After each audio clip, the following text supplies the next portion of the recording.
ಯತ್ರೈವ ಯತ್ರೈವ ಮನೋಮದೀಯಂ ತತ್ರೈವ ತತ್ರೈವ ಪದದ್ವಯಂ ತೇ.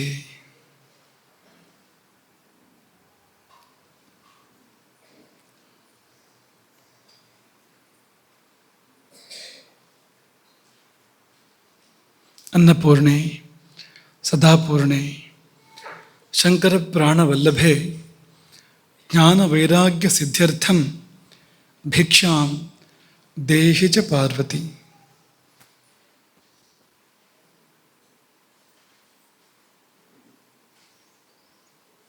ಇವತ್ತು ಏಕಾದಶಿಯ ಆಚರಣೆ. ಸ್ಮಾರತ ಏಕಾದಶಿ, ವೈಷ್ಣವ ಏಕಾದಶಿ, ಭಾಗವತ ಏಕಾದಶಿ ಎಂಬುದಾಗಿ 3 ರೀತಿಯಲ್ಲಿ ಏಕಾದಶಿಯ ಆಚರಣೆ ಮಾಡ್ತಾರೆ. ನಮ್ಮ ಪರಂಪರೆ ಭಾಗವತ ಏಕಾದಶಿಯನ್ನು ಮಾಡುವಂಥ ಒಂದು ಪರಂಪರೆ. ಇವತ್ತು ಆ ಭಾಗವತ ಏಕಾದಶಿ ಇದೆ. ಅದೇ ದಿನ ಉಪವಾಸದ ವಿಷಯ ಬಂದಿದೆ. ಈ ಪ್ರವಚನ ಸರಣಿಯಲ್ಲಿ ತಾನಾಗಿ ಅದೇ ದಿನ ಉಪವಾಸ ಎನ್ನುವ ಸಂಗತಿ ಬಂದಿರುವಂಥದ್ದು, ಆ ವಿಷಯ ಬಂದಿರುವಂಥದ್ದು, ಅದು ಏನನ್ನು ತೋರಿಸ್ತದೆ ಅಂದರೆ ಈ ಕಾರ್ಯಕ್ರಮ ಇದು ನಿಮ್ಮ ಯೋಜನೆ ಅಲ್ಲ. ಇದರ ಹಿಂದೆ ಬೇರಾರದೋ ಯೋಜನೆ ಇದೆ, ಮೇಲೆ ಕುಳಿತವನದ್ದು. ಏಕಾದಶಿ ದಿನ ನಾವು ಯಾರನ್ನು ಉಪಾಸನೆ ಮಾಡ್ತೇವೋ ಅಂಥವನ ಯೋಜನೆ ಇಲ್ಲಿದೆ ಅನ್ನೋದನ್ನು ಅದು ತೋರಿಸ್ತದೆ. ಆದರೆ ಉಪವಾಸಕ್ಕೆ ಹೋಗೋಕ್ಕಿಂತ ಮೊದಲು ಊಟ ಮಾಡೋಣ ಅಂದರೆ ನಿನ್ನೆಯ ಮೊನ್ನೆಯ ಈ ಪ್ರವಚನವನ್ನು ಮೆಲುಕು ಹಾಕೋಣ. ನಿನ್ನೆ ಹಿತಮಿತ ಮೇಧ್ಯಾಶನಂ ತಪಃ ಎನ್ನುವ ಬಗ್ಗೆ ನಮಗೆ ಕೆಲವು ಮಾತುಗಳನ್ನ ಹೇಳಿದ್ವು. ಊಟ ಮಾಡಿ ಉದ್ಧಾರ ಆಗ್ಬೋದು ಅಂತ ಸಂಕ್ಷೇಪ ಹೇಳೋದಾದರೆ, ಊಟ ಮಾಡಿ ಉದ್ಧಾರ ಆಗ್ಬೋದು. ಸರಿಯಾಗಿ ಮಾಡೋದಾದರೆ ಊಟ ಮಾಡಿ ಉದ್ಧಾರ ಆಗ್ಬೋದು. ಎಲ್ಲ ಪಾಪಗಳನ್ನು ಊಟದಲ್ಲೇ ಕಳ್ಕೊಳ್ಬೋದು. ಹಿತಮಿತ ಆಹಾರ ಪಾಪ ನಮಗೆ ಹೊಸದಾಗಿ ಬರದಂತೆ ತಡೆದರೆ, ಮೇಧ್ಯಾಹಾರ ಒಳಗಿರುವ ಪಾಪವನ್ನು ನಾಶ ಮಾಡ್ತದೆ ಎಂಬುದಾಗಿ ನಿನ್ನೆ ಹೇಳಿದ್ವು ಅಂತ ನೆನಪು ನಮಗೆ. ಹಿತ ಅಂದರೆ ನಮಗಾಗಿ ಪ್ರಕೃತಿಯಿಂದ ನಿಹಿತ ಮತ್ತು ಶಾಸ್ತ್ರಗಳಿಂದ ವಿಹಿತ ಅಂತ. ಶಾಸ್ತ್ರಗಳು ನಮಗೆ ವಿಧಾನ ಮಾಡಿವೆ, ಇದನ್ನು ಊಟ ಮಾಡು, ಇದನ್ನು ತಿನ್ನು ಎಂಬುದಾಗಿ. ಶಾಸ್ತ್ರಗಳು ಯಾಕೆ ವಿಧಾನ ಮಾಡಿವೆ ಅಂದರೆ ಯಾರದ್ದೋ ಮರ್ಜಿ ಅಲ್ಲ, ಅದು ಶಾಸ್ತ್ರಗಳು ಗುರುತಿಸಿವೆ. ಇದು ನಿನಗೆ ಸರಿ ಹೊಂದುವ ಆಹಾರ ಅಂತ ಪ್ರಕೃತಿ ಇಟ್ಟಿರುವಂಥದ್ದು ಎಂಬುದಾಗಿ ಶಾಸ್ತ್ರಗಳು ಗುರುತಿಸಿವೆ. ಅದನ್ನೇ ಸೇವಿಸಬೇಕು, ಅದು ಹಿತ. ಅದನ್ನು ಕೂಡ ಮಿತವಾಗಿ ಸೇವಿಸಬೇಕು. ಎಷ್ಟು ನಮಗೆ ಜೀರ್ಣ ಮಾಡ್ಕೊಳ್ಳೋದಕ್ಕೆ ಸಾಧ್ಯವೋ ಅಷ್ಟನ್ನೇ ಸೇವಿಸಬೇಕು, ಅದು ಮಿತ. ಮತ್ತು ಮೇಧ್ಯ ಅಂದರೆ ಯಾವುದು ಭಗವನ್ ನಿವೇದನೆಗೆ ಯೋಗ್ಯವೋ. ಕೆಲವು ಸಾರಿ ನಾವು ಊಟ ಮಾಡ್ತೇವೆ, ಆದರೆ ಊಟ ಮಾಡಿದರೆ ನೈವೇದ್ಯ ಮಾಡೋ ಹಾಗಿರೋದಿಲ್ಲ ಅಲ್ವಾ. ನೈವೇದ್ಯ ಮಾಡಿ ಊಟ ಮಾಡಿದರೆ ಭಾಳ ಒಳ್ಳೆಯದು. ಅದು ನಾವು ತಿನ್ನೋ ವಸ್ತುಗಳು ಹೇಗಿರ್ತವೆ ಅಂದರೆ ದೇವ್ರ ಮುಂದೆ ತೊಗೊಂಡು ಹೋಗಿರೋದಿಲ್ಲ. ಅದನ್ನು ನೋಡಿ, ತುಂಬ ವಸ್ತುಗಳು ಹಾಗೇವೆ. ಒಂದು ವೇಳೆ ಎಲ್ಲವೂ ನಾವು ಸ್ವೀಕಾರ ಮಾಡುವಂಥದ್ದು ಎಲ್ಲವೂ ಕೂಡ ದೇವರ ಮುಂದೆ ಹೋಗಿ ಬರುವ ಹಾಗಿದ್ದರೆ ತುಂಬ ಚೆನ್ನಾಗಿರ್ತಿತ್ತು. ಅವೆಲ್ಲ ಸಾತ್ವಿಕ. ದೇವರ ಮುಂದೆ ಹೋಗುವಂಥದ್ದೆಲ್ಲವೂ ಕೂಡ ಸಾತ್ವಿಕ. ಮುಖ್ಯವಾದ ಅರ್ಹತೆಯೇ ಸಾತ್ವಿಕತೆ, ದೇವರ ಮುಂದೆ ನೈವೇದ್ಯ ಮಾಡಬೇಕು ಅಂತಂದರೆ. ಹಾಗೆ ಏನೇ ಆಗಲಿ, ಒಟ್ಟು ಭಗವನ್ ನಿವೇದನೆಗೆ ಯಾವುದು ಅರ್ಹವಾಗಿರ್ತದೋ ಅಂಥದ್ದನ್ನು ಸೇವನೆ ಮಾಡಿದರೆ ಅದು ನಮ್ಮ ಒಳಗಿನ ಪಾಪವನ್ನೆಲ್ಲ ಕಳೀತದೆ. ಯಾಕೆಂದರೆ ಪಾಪ ಎಷ್ಟು ದೂರ ಹೋಗಬಲ್ಲದೋ ನಮ್ಮೊಳಗೆ, ಅಷ್ಟು ದೂರವೂ ಮೇಧ್ಯವೂ ಹೋಗಬಲ್ಲದು ಮತ್ತು ಮುಂದೂ ಕೂಡ ಹೋಗಬಲ್ಲದು. ಪಾಪದ ವ್ಯಾಪ್ತಿ ಎಲ್ಲಿವರೆಗಿದೆ? ಅದಕ್ಕಿಂತ ಮುಂದೆ ಇದೆ ಮೇಧ್ಯದ ವ್ಯಾಪ್ತಿ ಅಂತ. ಪವಿತ್ರಾಹಾರದ ವ್ಯಾಪ್ತಿ ಮತ್ತು ಮುಂದೆ ಇದೆ. ಪಾಪ ಏನಾಗಬಲ್ಲದು? ಪಾಪ ಅಂದರೆ ಅಶುಚಿ ಆಹಾರ ಅಥವಾ ಅಶುಭವಾದ ಆಹಾರ ಸೇವನೆ ಮಾಡಿದರೆ ಅದು ರಸ ಆಗ್ಬೋದು, ರಕ್ತ ಆಗ್ಬೋದು, ಮಾಂಸ ಆಗ್ಬೋದು, ಮೇಧಸ್ಸಾಗ್ಬೋದು, ಅಸ್ಥಿ ಆಗ್ಬೋದು, ಮಜ್ಜೆ ಆಗ್ಬೋದು, ಶುಕ್ರ ಆಗ್ಬೋದು, ಚರ್ಮ ಆಗ್ಬೋದು, ಮನಸ್ಸಾಗ್ಬೋದು. ಆದರೆ ಮತ್ತು ಮುಂದೆ ಹೋಗೋದಕ್ಕೆ ಪಾಪಕ್ಕೆ ವ್ಯಾಪ್ತಿ ಇಲ್ಲ. ದೇವರ ಹತ್ರ ಹೋಗೋ ಹಾಗಿಲ್ಲ. ಅದು ದೇವರ ಹತ್ರ ಹೋಗ್ಬೇಕಾದ್ರೆ ಧರ್ಮ ಆಗಿರ್ಬೇಕು. ಅದು ಧರ್ಮದ ಹೊರತು ಬೇರೆ ಯಾವುದು ದೇವರ ಬಳಿ ಹೋಗೋಕ್ಕೆ ಸಾಧ್ಯ ಇಲ್ಲ. ಆ ದೇವರ ವೇದಿಕೆಯಲ್ಲಿ ಅಧರ್ಮಕ್ಕೆ ಎಡೆಯಿಲ್ಲ, ಪ್ರವೇಶ ಇಲ್ಲ. ಮೇಧ್ಯ ಅಲ್ಲಿವರೆಗೆ ಹೋಗುತ್ತೆ. ಯಾಕೆಂದರೆ ಅದು ಪವಿತ್ರ, ಅದು ಧರ್ಮವಾಗಿ ಪರಿಣಮಿಸಬಲ್ಲದ್ದು, ಧರ್ಮವನ್ನು ತುಂಬಿಕೊಂಡಿರುವಂಥದ್ದು. ಹಾಗಾಗಿ ಮುಂದುವರೆದ ರೂಪದಲ್ಲಿ ಮೇಧ್ಯ ಪರಮಾತ್ಮನವರೆಗೂ ಸಾಗಬಲ್ಲದು. ಹಾಗಾಗಿ ಮೇಧ್ಯಾಹಾರ ಅನ್ನೋದು ಒಳಗೆ ಹೋಗಿ ಹುಡುಕಿ ಹುಡುಕಿ ಪಾಪಗಳನ್ನು ಪರಿಹಾರ ಮಾಡಿ ನಮ್ಮನ್ನು ಶುದ್ಧರನ್ನಾಗಿ ಮಾಡ್ತದೆ, ನಮ್ಮನ್ನು ಪವಿತ್ರರನ್ನಾಗಿ ಮಾಡ್ತದೆ. ಪುಣ್ಯಾತ್ಮ ಏನಾಗಂದ್ರೆ, ಆತ್ಮ ಅಂದರೆ ಶರೀರ ಅಂತ ಅರ್ಥ ಇದೆ, ಈ ಪುಣ್ಯ ಶರೀರಿ ಅಂತ ಪುಣ್ಯಾತ್ಮ ಅಂದರೆ. ಮನಸ್ಸು ಅಂತಲೂ ಅರ್ಥ ಇದೆ, ಪುಣ್ಯ ಮಾನಸ ಅಂತ. ಜೀವ ಅಂತಂತಲೂ ಹೇಗೂ ಅರ್ಥ ಇದೆ, ಪುಣ್ಯ ಜೀವ ಅಂತ, ಅವನು ಪುಣ್ಯಾತ್ಮ. ಇನ್ನೊಂದು ನಿನ್ನೆ ಹೇಳಿದ್ವಲ್ಲದು ಪಾಪ, ಪಾಪಿ ಅಲ್ಲ. ಪಾಪಿ ಅಂದರೆ ಅವನಲ್ಲಿ ಪಾಪ ಇದೆ ಅಂತಷ್ಟೇ. ಪಾಪ ಅಂದರೆ ಅವನು ಬೇರೆ ಅಲ್ಲ, ಪಾಪ ಬೇರೆ ಇಲ್ಲ, ಎಲ್ಲ ಪಾಪವೇ ಇರೋದು, ಬೇರೆ ಏನು ಒಳ್ಳೆಯದು ಅಂತಿಲ್ಲ ಅಲ್ಲಿ. ರಸರಕ್ತ ಮಾಂಸ ಮೇಧಸ್ಸುಗಳು ಚರ್ಮದವರೆಗೆ ಅಸ್ಥಿಯವರೆಗೆ ಎಲ್ಲವೂ ಕೂಡ ಪಾಪವೇ ಆಗಿ ಹೋದರೆ, ಧಾತುಗಳ ಒಳಗೆ ಪಾಪ ಪ್ರವೇಶ ಮಾಡಿ ಎಲ್ಲ ವ್ಯಾಪಿಸಿದರೆ ಪೂರ್ತಿ ಅವನು ಪಾಪ ಹೊರತು ಪಾಪಿ ಅಲ್ಲ ಅಂತ. ಆ ಪಾಪ ಆಗೋದು ಅನೇಕ ಕಾರಣಗಳಿಂದ, ಅದರಲ್ಲಿ ಈ ಆಹಾರ ತುಂಬ ಪ್ರಬಲವಾದ ಕಾರಣ. ಯಾಕೆಂದರೆ ಮೈಯನ್ನೇ ಹಾಗೆ ಪರಿವರ್ತನೆ ಮಾಡ್ತಾ ಹೋಗ್ತದೆ ಆಹಾರ, ಮೈಯನ್ನೇ ಪಾಪವಾಗಿ ಪರಿವರ್ತನೆ ಮಾಡ್ತಾ ಹೋಗ್ತದೆ. ಆಗ ಉಪವಾಸ ಬೇಕಾಗ್ತದೆ ಅಂತ. ಯಾಕೆಂದರೆ ಧಾತುಗಳ ಒಳಗಿರುವ ಪಾಪವನ್ನು ಸುಡಬೇಕು. ಶರೀರದಲ್ಲಿ ಸೇರಿರುವಂಥ ಪಾಪಗಳಲ್ಲಿ ತುಂಬ ಆಳಕ್ಕೆ ಹೋಗಿರುವ ಪಾಪಗಳನ್ನು ಸುಡಬೇಕು ಅಂತಂದರೆ ಅಗ್ನಿಯ ಪಾತ್ರ ಅಲ್ಲಿ ಬಂತು, ಉಪವಾಸದ ಪಾತ್ರ ಅಲ್ಲಿ ಬಂತು ಎಂಬುದಾಗಿ ಇರಲಿ. ಇನ್ನು ಈ ಪೂಜೆ ಒಂದು ಯಜ್ಞ, ಭೋಜನ ಒಂದು ಯಜ್ಞ, ಭೋಜನ ಒಂದು ಪೂಜೆ, ಭೋಜನ ಒಂದು ಸಮರ್ಪಣೆ ಹಾಗಾಗಬೇಕು ಅಂತ ಅನೇಕರು ಹೇಳಿದಾರಲ್ವಾ.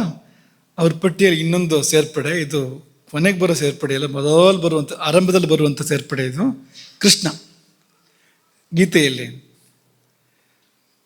ನಾವು ಶುರು ಮಾಡ್ತೀವಿ, ಯದ್ ಕರೋಷಿ ಯದಶ್ನಾಸಿ.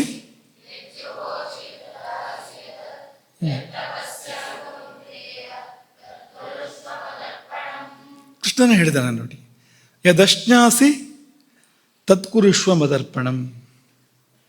ಯಾವುದನ್ನು ನೀನು ಆಹಾರವಾಗಿ ಸೇವಿಸ್ತೀಯೋ ಅದನ್ನು ನನಗರ್ಪಣೆ ಮಾಡು.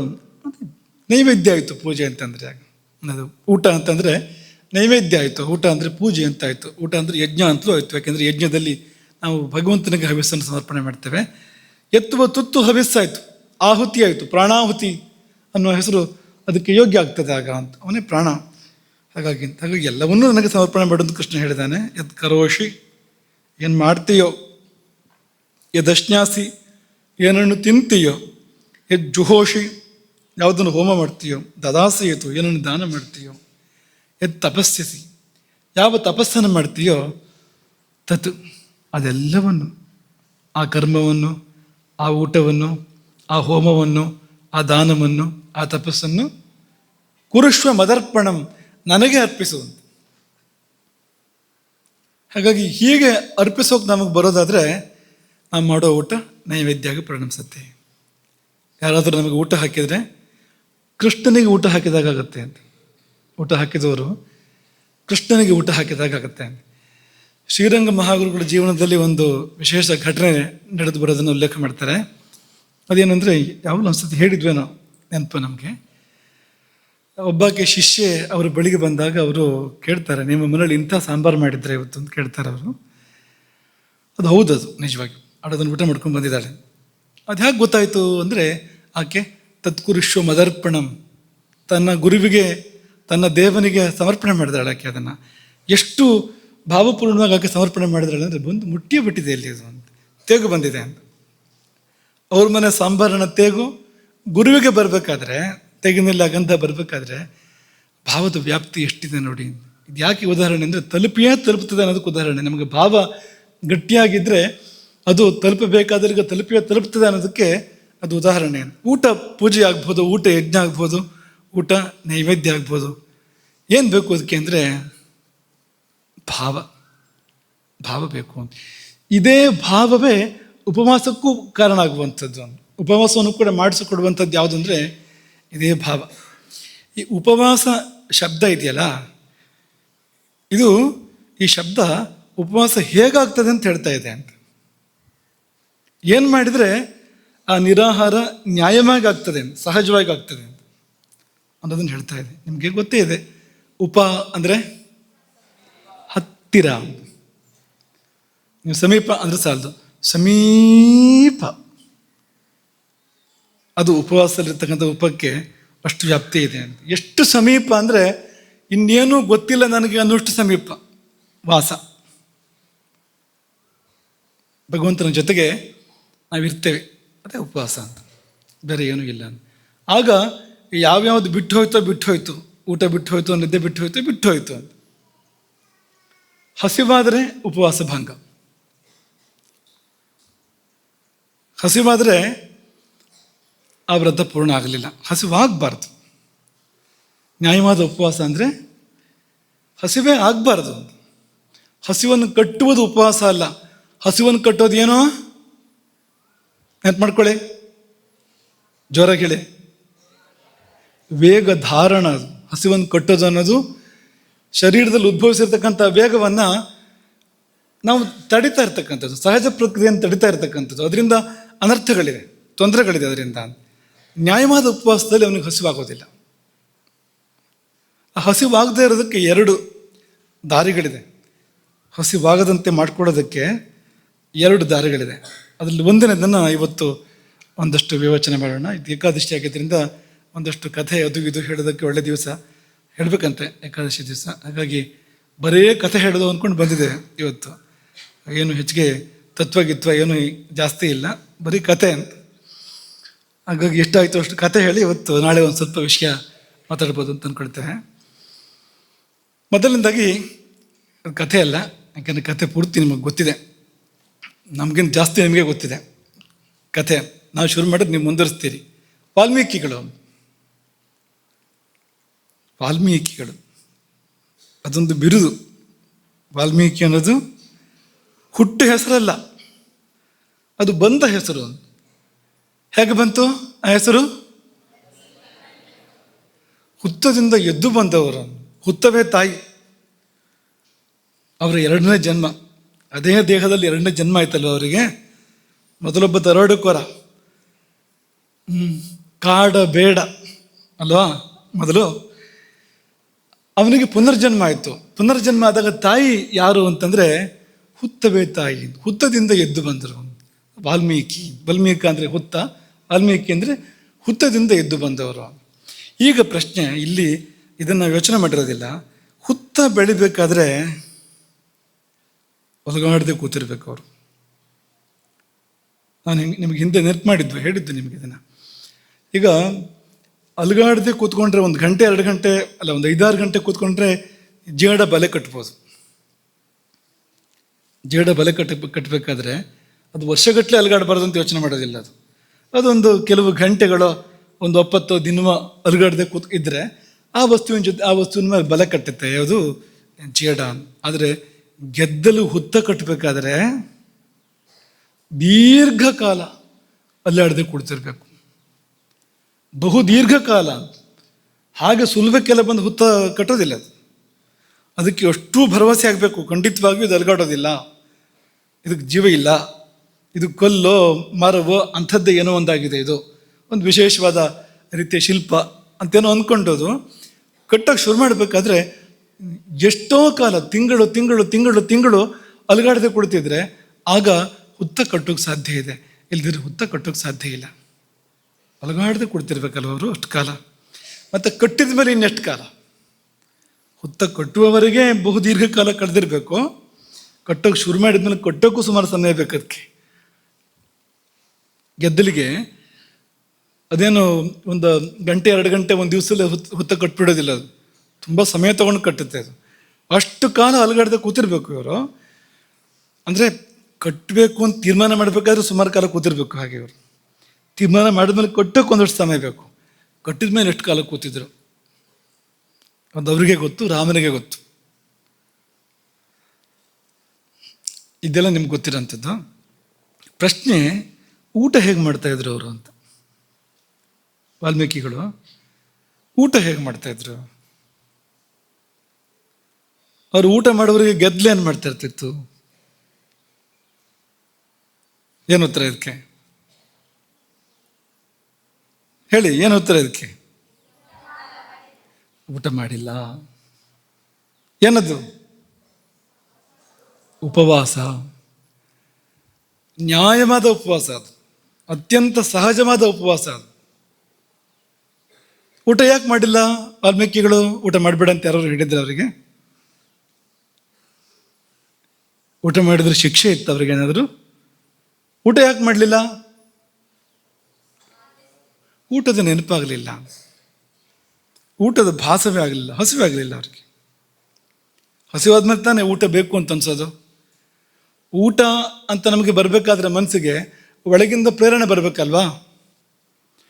ಹೀಗೆ ನೋಡಿ ಮಾಡೋದಲ್ಲ, ಇಲ್ಲಿಂದ ಬರಬೇಕು ಅದು, ಅದಕ್ಕೂ ಸರಿಯಾಗಬೇಕು ಅದು, ಒಳಗಿಂದ ಬರಬೇಕಲ್ವಾ?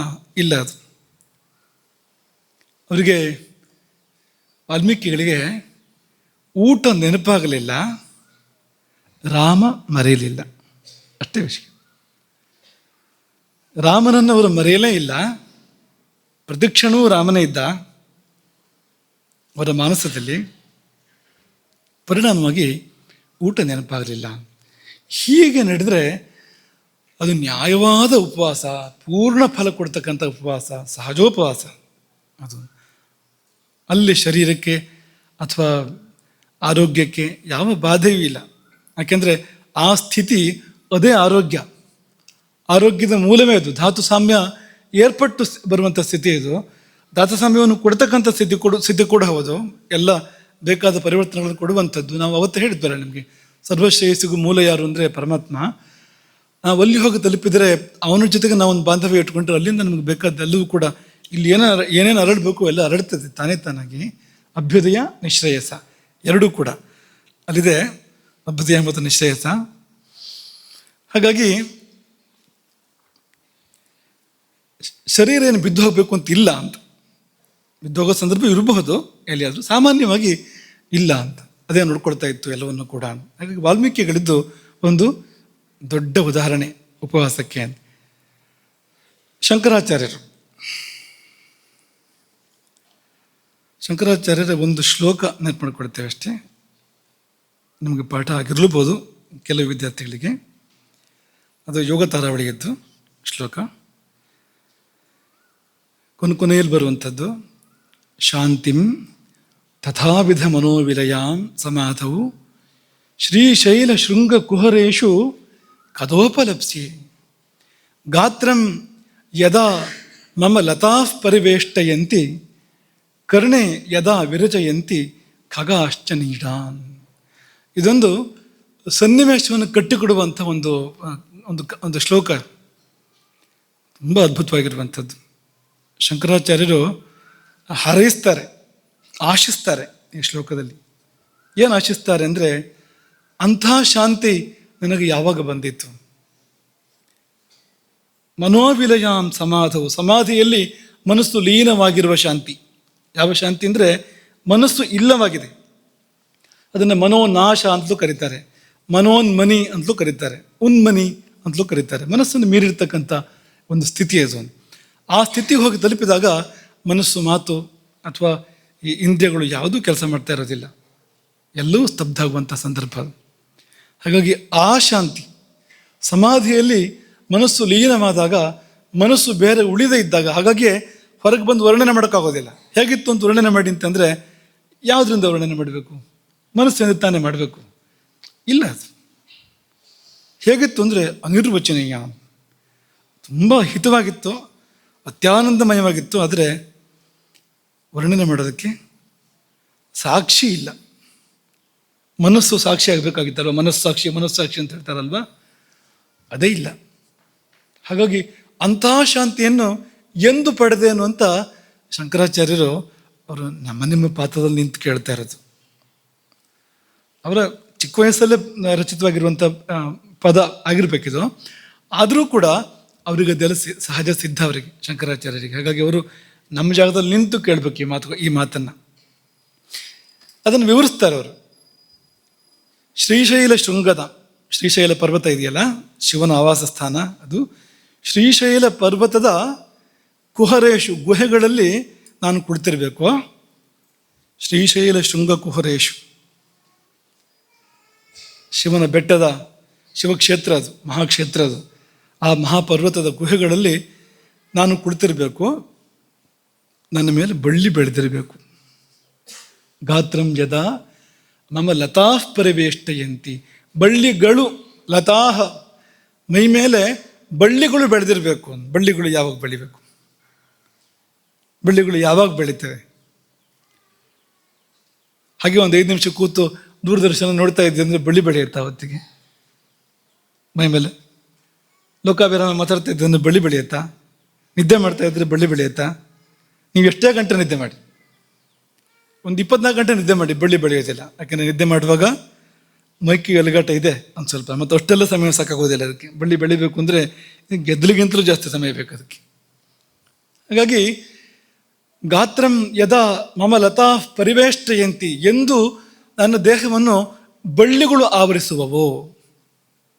ಮಾತ್ರವಲ್ಲ, ಎಂದು ನನ್ನ ಕಿವಿಯಲ್ಲಿ ಪಕ್ಷಿಗಳು ಗೂಡು ಕಟ್ಟುವವೋ. ಹಕ್ಕಿಗಳು ಗೂಡು ಕಟ್ಟಬೇಕು. ಕಿವಿ ಅಂದರೆ ಸ್ವಲ್ಪ ಅನುಕೂಲ ಆಗಿದೆ ಗೂಡು ಕಟ್ಟೋದಕ್ಕೆ. ಇಲ್ಲಿ ಕಡ್ಡಿ ಗಿಡ್ಡಿ ಇಟ್ಟರೆ ಅಲ್ಲಿ ಕಿವಿಯಲ್ಲಿ ನೆಲ ಥರ ಇದೆ ಅಲ್ವಾ, ಶುರು ಮಾಡ್ಬೋದು, ಅಲ್ಲಿಂದ ಶುರು ಮಾಡೋಕ್ಕೆ ಅನುಕೂಲ ಆಗೋ ಥರ ಇದೆ. ಹಾಗಾಗಿ ಕಿವಿನ ಒಂದು ಆಧಾರವಾಗಿ ಇಟ್ಕೊಂಡು ಹಕ್ಕಿಗಳು ಗೂಡು ಕಟ್ಟೋ ಥರ ಆಗಬೇಕು. ಅಂತಹ ಶಾಂತಿ, ಅಂತಹ ಸಮಾಧಿ ಎಂದು ನಾನು ಪಡೆದೇನು ಎಂಬುದಾಗಿ ಕರ್ಣೆ ಯದಾ ವಿರಚಯಂತಿ ಖಗಾಶ್ಚ ನೀಡ. ಇಷ್ಟಾಗುವವರೆಗೆ ಊಟ ಮಾಡೋಕ್ಕೆ ಸಾಧ್ಯವಾ? ಕಿವಿಲಿ ಪಕ್ಷಿ ಗೂಡು ಕಟ್ಟಬೇಕು ಅಂದರೆ, ಮೈ ಮೇಲೆ ಬಳ್ಳಿ ಬೆಳಿಬೇಕು ಅಂದರೆ ಎತ್ತನ ಮಧ್ಯೆ ಊಟ ಮಾಡೋಕ್ಕೆ ಸಾಧ್ಯವಾ? ಎಷ್ಟು ಕಾಲದ ಸಮಾಧಿ ಅದು! ಅಷ್ಟೂ ಕಾಲದ ಉಪವಾಸ, ಸಹಜ ಉಪವಾಸ. ಭಗವತ್ ಸಾನ್ನಿಧ್ಯ ಅದು ಪರಮಾತ್ಮನಲ್ಲಿ ಒಂದಾಗ ಕಲತಿರುವಂಥದ್ದು. ಅದನ್ನ ಹಿಡಿದು ಸಮೀಪ ಅಂತ ಹೇಳಿದ್ದು ಯಾಕೆಂದರೆ ಎರಡೋ ಒಂದೋ ಅನ್ನೋ ಹಾಗೆ ಅಂತ, ಅಷ್ಟು ಸಮೀಪ ಅಂತ. ಎಲ್ಲಿ ಊಟದ ಪ್ರಶ್ನೆ ಆಗ ಅಂತ. ಉಪವಾಸ ತಾನೇ ತಾನಾಗಿ ಏರ್ಪಡುವಂಥದ್ದು. ಶಂಕರಾಚಾರ್ಯರು ನಿರೂಪಣೆ ಮಾಡಿದ, ಅಂದರೆ ಅವ್ಯಕ್ತವಾಗಿ ನಿರೂಪಣೆ ಮಾಡಿದ್ದಾರೆ ಅವರು. ನೀವು ಒಳಹೊಕ್ಕು ನೋಡಿದರೆ ಅಲ್ಲಿ ಉಪವಾಸ ಇದೆ ಅಂತ ಗೊತ್ತಾಗತ್ತೆ ನಿಮಗೆ ಅಂಥದ್ದು ಅಂತ. ವಿಶ್ವಾಮಿತ್ರರು ತಪಸ್ಸಿಗೆ ಕುಳಿತಿದ್ದಾರೆ. ಅನೇಕ ವಿಘ್ನಗಳು ಬಂದು ಹೋಗಿವೆ. ತಪಸ್ಸು ಅದೆಷ್ಟೋ ಬಾರಿ ಭಂಗ ಆಗಿದೆ. ಕೊನೆಯ ಬಾರಿ ಭಂಗ ಆದ ಸಂದರ್ಭ, ರಂಭೆ ಬಂದಿದ್ದಾಳೆ ತಪಸ್ಸನ್ನು ಭಂಗ ಮಾಡಬೇಕು ಅಂತ. ಅದಕ್ಕಿಂತ ಹಿಂದೆ ಮೇನಕ್ಕೆ ಬಂದು ಹೋಗಿ ಆಗಿದೆ, ಮೇನಕ್ಕೆ ತ್ರಿಶಂಕು ಬಂದು ಹೋಗಿ ಆಗಿದೆ, ಅಥವಾ ಬೇರೆ ಬೇರೆ ಸಂದರ್ಭಗಳು ಶುನಶೇಪ ಬಂದು ಹೋಗಿದ್ದಾನೆ. ಒಂದೊಂದು ಸಂದರ್ಭದಲ್ಲೂ ಕೂಡ ತಪಸ್ಸು ವಿನಿಯೋಗ ಆಗಿ ಕಾಮವೋ ಕ್ರೋಧವೋ ಯಾವುದೋ ಒಂದು ಕೆಲಸ ಮಾಡಿ ತಪಸ್ಸು ಭಂಗ ಆಗಿ ಏಸು ಸಲ ತಪವಗೈದು ಏಸು ಬನ್ನವನ ಅಂತು ಕೌಶಿಕನು ಬ್ರಹ್ಮರ್ಷಿ ಪದ ಕರ್ಹನಾದನ್ ಅನ್ನೋ ಹಾಗೆಲ್ಲ ಆಗಿ ಕೊಟ್ಟ ಕೊನೆಯಲ್ಲಿ ರಂಭೆ ಬಂದಿದ್ದಾಳೆ. ರಂಭೆ ಬಂದರೆ ಅವರ ಮನಸ್ಸನ್ನು ವಿಚಲಿತ ಆಗಲಿಲ್ಲ, ಕಾಮಕ್ಕೆ ಅವರು ಒಳಗಾಗಲಿಲ್ಲ ವಿಶ್ವಾಮಿತ್ರರು. ಅದರ ಕ್ರೋಧಕ್ಕೆ ಒಳಗಾದರು, ಶಪಿಸಿದರು. ಕಲ್ಲಾಗಿ ಬೀಳು, 10,000 ವರ್ಷಗಳ ಕಾಲ ಕಲ್ಲಾಗಿ ಬೀಳು. ವಸಿಷ್ಠರು ಬರಬೇಕು ನಿನ್ನನ್ನು ಉದ್ಧಾರ ಮಾಡೋದಕ್ಕೆ, ಅಲ್ಲಿ ತನಕ ಕಲ್ಲಾಗಿ ಬೀಳು ಅಂತ ಶಾಪ ಕೊಟ್ಟರು ರಂಭೆಗೆ. ಶಾಪ ಕೊಟ್ಟ ಮೇಲೆ ಕೋಪೇನ ಚ ಮಹಾತೇಜಾಹ ತಪೋಪಹರಣೆ ಕೃತೆ, ಕೋಪದಿಂದ ತಪೋಪಹರಣ, ತಪಸ್ಸಿನ ಅಪಹರಣವಾಗಿರಲು ಇಂದ್ರಿಯೈ ರಜಿತೈ ರಾಮ ನಲೇಭೆ ಶಾಂತಿಮಾತ್ಮನಃ. ರಾಮನಿಗೆ ಶತಾನಂದರು ಗೌತಮರ ಪುತ್ರ ಹೇಳುವಂಥ ಕಥೆ, ವಿಶ್ವಾಮಿತ್ರರ ಕಥೆ ಇದು. ಅವರು ಮುಂದೆ ಹೇಳುವಂಥದ್ದು, ವಿಶ್ವಾಮಿತ್ರರು ಎದುರುಗಡೆಗೆ ಹೇಳುವಂಥದ್ದು ಇದು. ನಲೇಭೆ ಶಾಂತಿಮಾತ್ಮನಃ, ಶಾಂತಿ ಇರಲಿಲ್ಲ ವಿಶ್ವಾಮಿತ್ರರಿಗೆ. ಇಂದ್ರಿಯಗಳನ್ನು ಗೆಲ್ಲಲಿಲ್ಲ ನಾನು, ಕ್ರೋಧವನ್ನು ಗೆಲ್ಲಲಿಲ್ಲ, ಬ್ರಹ್ಮರ್ಷಿ ಆಗೋದು ಹೇಗೆ ಎಂಬುದಾಗಿ ತುಂಬ ವ್ಯಥೆಯಾಯಿತು ವಿಶ್ವಾಮಿತ್ರರಿಗೆ. ಬಭುವಾಸ್ಯ ಮನಶ್ಚಿಂತ, ತುಂಬ ಚಿಂತೆ ಕೂಡ ಆಯಿತು. ತಪೋಪಹರಣೆ ಕೃತೆ. ಆಗ ಒಂದು ಗಂಭೀರವಾದ ಪ್ರತಿಜ್ಞೆಯನ್ನು ಮಾಡ್ತಾರೆ ವಿಶ್ವಾಮಿತ್ರರು. ಏನು ಪ್ರತಿಜ್ಞೆ?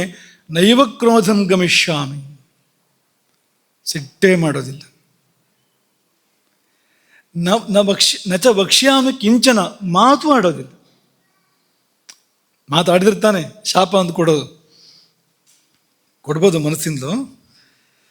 ನೈವ ಕ್ರೋಧಂ ಗಮಿಷ್ಯಾಮಿ ನಚ ವಕ್ಷ್ಯಾಮಿ ಕಿಂಚನ, ಹೋಗಲಿ ಉಸಿರಾಡ್ಬೋದ ಅಂದರೆ ಅದೂ ಇಲ್ಲ.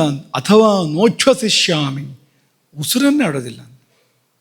ಅಥವಾ ನೋಚ್ಛ್ವಸಿಷ್ಯಾಮಿ ಸಂವತ್ಸರ ಶತಾನ್ಯಪಿ, 100 ವರ್ಷ ಕಳೆದು ಹೋಗಲಿ, 100 ವರ್ಷಗಳು ಕಳೆದು ಹೋಗಲಿ, ಉಸಿರು ಕೂಡ ಆಡೋದಿಲ್ಲ. ಅಹಂ ವಿಶೋಷಯಿಷ್ಯಾಮಿ ಹ್ಯಾತ್ಮಾನಂ, ಈ ದೇಹವನ್ನು ಶೋಷಿಸ್ತೇನೆ. ವಿಜಿತೇಂದ್ರಿಯ, ಇಂದ್ರಿಯಗಳನ್ನ ಜಯಿಸ್ತೇನೆ. ಎಲ್ಲಿವರೆಗೆ ಅಂದರೆ, ಎಲ್ಲಿವರೆಗೆ ಬ್ರಾಹ್ಮಣ್ಯ ನನಗೆ ನನ್ನ ತಪಸ್ಸಿನಿಂದ ಸಂಪಾದನೆ ಆಗಿ ಒಲಿದು ಬರೋದಿಲ್ವೋ ಅಲ್ಲಿವರೆಗೆ ತಾವತ್ ಯಾವದ್ಯಮೇ ಪ್ರಾಪ್ತಂ ಬ್ರಾಹ್ಮಣ್ಯಂ ತಪಸಾರ್ಜಿತಂ ಅನುಚ್ಛ್ವಸನ್, ಉಸಿರಾಡದೆ, ಅಭುಂಜಾನಃ, ಊಟ ಮಾಡದೆ. ನಮ್ಮ ವಿಷಯ ಬಂತು. ಅಭುಂಜಾನಃ ತಿಷ್ಠೇಯಂ ಶಾಶ್ವತೀ ಸಮಾಹ, ಎಷ್ಟು ಕಾಲವಾದರೂ ಹೀಗೆ ಇದ್ದು ಬಿಡ್ತೇನೆ. ಮತ್ತೆ ಬದುಕಿರ್ಬೇಕಲ್ಲ ಅಂದರೆ ಅದಿರುತ್ತೆ, ದೇಹ ಎಲ್ಲೋಗುತ್ತೆ. ನಹಿಮೆ ತಪ್ಯಮಾನಸ್ಯ ಕ್ಷಯಂ ಯಾಸ್ಯಂತಿ ಮೂರ್ತಯ, ತಪ್ಪಿಸುವಾಗ ಈ ಶರೀರ ಬಿದ್ದು ಹೋಗೋದು ಅದಿರ್ತದೆ ಅದು ಎಂಬುದಾಗಿ ಹೇಳಿ 1000 ವರ್ಷಗಳ ದೀಕ್ಷೆಯನ್ನು ಕೈಗೊಂಡರು ವಿಶ್ವಾಮಿತ್ರರು. ತಾನು ತಪಸ್ ಮಾಡ್ತಾ ಇದ್ದ ದಿಕ್ಕನ್ನು ಬಿಟ್ಟು ಉತ್ತರ ದಿಕ್ಕನ್ನು ಬಿಟ್ಟು ಪೂರ್ವಕ್ಕೆ ಹೋಗ್ತಾರೆ.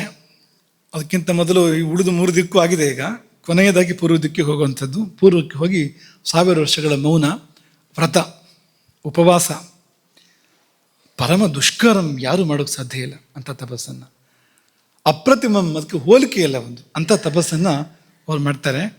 1000 ವರ್ಷ ಆಯಿತು. ಈ ಸಾರಿ ರಂಭೆ ಮೇನಕ್ಕಿಯೂ ಬರಲಿಲ್ಲ, ವರ ಕೊಡೋಕೆ ಬ್ರಹ್ಮನೂ ಬರಲಿಲ್ಲ. 1000 ವರ್ಷ ಕಳೆದೋಯ್ತು. ಈ 1000 ವರ್ಷ ಸಿಟ್ಟು ಮಾಡಲಿಲ್ಲ. ಕ್ರೋಧವು ನಾಂತರ ಮಾವಿಷತು, ಕ್ರೋಧವು ಕೂಡ ಬರಲಿಲ್ಲ ಅವರಿಗೆ. 1000 ವರ್ಷದ ವ್ರತ ಮುಗಿದಾಗ ಊಟ ಮಾಡಬೇಕು ಅವರು. ಉಪವಾಸ ವ್ರತ ಅದು, 1000 ವರ್ಷದ ಉಪವಾಸ. ನಾವು ಒಂದಿನದ ಉಪವಾಸ ಕಷ್ಟಪಡ್ತೇವೆ. 1000 ವರ್ಷದ ಉಪವಾಸ ಮಾಡಿ ಈಗ ಆ ಪವಿತ್ರ ಅನ್ನವನ್ನು, ಮೇಧ್ಯಾನ್ನವನ್ನು ಸ್ವೀಕಾರ ಮಾಡಬೇಕು. ಯಾಕೆಂದ್ರೆ ವ್ರತ ಮುಗಿದಿದೆ, ಮುಂದೆ ಮತ್ತೊಂದು ಸರಿ ಶುರುವಾಗಬೇಕು ತಪಸ್ಸು. ಅದು 1000 ವರ್ಷದೇ ಶುರುವಾಗಬೇಕು ಮತ್ತೆ. ಹಾಗಾಗಿ ಏತನ್ ಮಧ್ಯೆ ಒಂದು ಊಟ. ಹೇಗೆ ನಾವು ಮಾಡ್ಬೋದು ಆ ಊಟವನ್ನು? 1000 ವರ್ಷದ ನಂತರ ಸಿಕ್ಕಿದ್ರೆ ಊಟ, ಒಂದು ಹೊತ್ತು ಸಿಗದಿದ್ರೆ ಊಟ, ಆಮೇಲೆ ಊಟ ಸಿಕ್ಕಿದ್ರೆ ಗಬ ತಿಂದ್ಬಿಡುತ್ತೆ ನಾವು ಅಲ್ವಾ? ಹಾಗಿರುವಾಗ 1000 ವರ್ಷದ ಉಪವಾಸದ ನಂತರ ಅವ್ರು ಊಟ ಮಾಡಬೇಕಾದ್ರೆ ಎಂಥ ಸಂಭ್ರಮ ಇರಬೇಕು ಅಂದರೆ, ಏನಿಲ್ಲ, ಇನ್ನೇನು ಊಟ ಮಾಡಬೇಕು ಅನ್ನೋ ಹೊತ್ತಿಗೆ ಇಂದ್ರ ಬಂದಂತೆ, ಬ್ರಾಹ್ಮಣನ ರೂಪದಲ್ಲಿ ಬಂದು ಭಿಕ್ಷಾ ಅಂತ ಏನಂತೆ. ವಿಶ್ವಾಮಿತ್ರರಿಗೆ ಗೊತ್ತು ಅವನು ಇಂದ್ರ ಅಂತ, ಇಂದ್ರನಿಗೂ ಗೊತ್ತು ವಿಶ್ವಾಮಿತ್ರರಿಗೆ ಗೊತ್ತು ಅಂತ. ಮತ್ತೆ ಭಯ ಇಲ್ವಾ ಶಾಪ ಕೊಟ್ಟರೆ ಅಂದರೆ? ಉಪಾಯವೇ ಇಲ್ಲ, ಬೇರೆ ಎಲ್ಲ ಪ್ರಯತ್ನಗಳನ್ನು ಮಾಡಿ ಮುಗಿದಿದೆ. ಇನ್ನು ಶಾಪ ತಗೊಂಡಾದರೂ ತಪಸ್ ಕಡಿಸ್ಬೇಕು ಅಂತ ಬಂದಿದ್ದಾನೆ ಇಂದ್ರ ಈ ಸಾರಿ. ಈಗ ಬೇರೆಯವರಿಗೆಲ್ಲ ಶಾಪ ಕೊಡಿಸಿ ಆಯಿತು ಅವನಿಗೆ. ಕೊಟ್ಟ ಕೊನೆಯಲ್ಲಿ ಶಾಪ ತಗೊಂಡ್ರೂ ಚಿಂತೆ ಇಲ್ಲ, ತಪಸ್ ಕಡಿಸ್ಬೇಕು ಅಂತ ಬ್ರಾಹ್ಮಣ ರೂಪದಲ್ಲಿ ಬಂದು ಊಟವನ್ನು ಕೇಳ್ದ. ಆಯಿತು ಮಾಡು ಅಂದರು. ಅವನು ಎಷ್ಟು ಊಟ ಮಾಡಿದಂತೆ ಅಂದರೆ ಇವ್ರಿಗೆ ಏನು ಉಳಿಸಲೇ ಇಲ್ಲ, ಪೂರ್ತಿ ಖರ್ಚು ಮಾಡಿದಂತೆ, ಪೂರ್ತಿ ಖಾಲಿ ಮಾಡಿದಂತೆ. ವಿಶ್ವಾಮಿತ್ರರು ಒಂದು ಅಕ್ಷರ ಮಾತಾಡಲಿಲ್ವಂತೆ. ಅವನು ಇಷ್ಟು ಮಾಡಿದ್ರು 1000 ವರ್ಷದ ಉಪವಾಸದ ನಂತರ ಇಟ್ಕೊಂಡು ಊಟ ಬಂದು ಮಾಡ್ಕೊಂಡು ಹೋಗ್ತಾ ಇದ್ದಾನೆ. ಇಷ್ಟಾದರೂ ಕೂಡ ಸಿಟ್ಟು ಮಾಡಲಿಲ್ಲ. ಒಂದು ಶಬ್ದ, ನಮ್ಗೇನಾದ್ರು ಊಟ ಮಾಡಬೇಕಾದ್ರೆ ಸ್ವಲ್ಪ ಆ ಕಡೆ ಕಡೆಗಾದ್ರೆ ಬಂತು ಅಂತಲೇ ಲೆಕ್ಕ ಅಲ್ವಾ? ರಜೋಗುಣ ತಮಗುಣ ಎಲ್ಲ ಬರ್ತದೆ ಒಂದು ಸತ್ಯಾಗ. ಯಕ್ಷಗಾನದ ವೇಷಗಳೆಲ್ಲ, ಬಣ್ಣದ ವೇಷಗಳೆಲ್ಲ ಬರ್ತವೆ ನೋಡಿ ಒಂದು ಸತಿ. ಸಿಟ್ಟು ಬರೋದಕ್ಕೆ ಒಳ್ಳೆ ಸಮಯ, ಮುಹೂರ್ತ ಯಾವುದಂದ್ರೆ ಊಟ ಮಾಡ್ತಾ ಇರುವಾಗಲೇ ಬರುವಂಥದ್ದು, ಭಾರಿ ಯೋಗ್ಯವಾದ ಕಾಲ ಅಂತ ಅನ್ನೋ ಹಾಗಿದೆ ಅದು.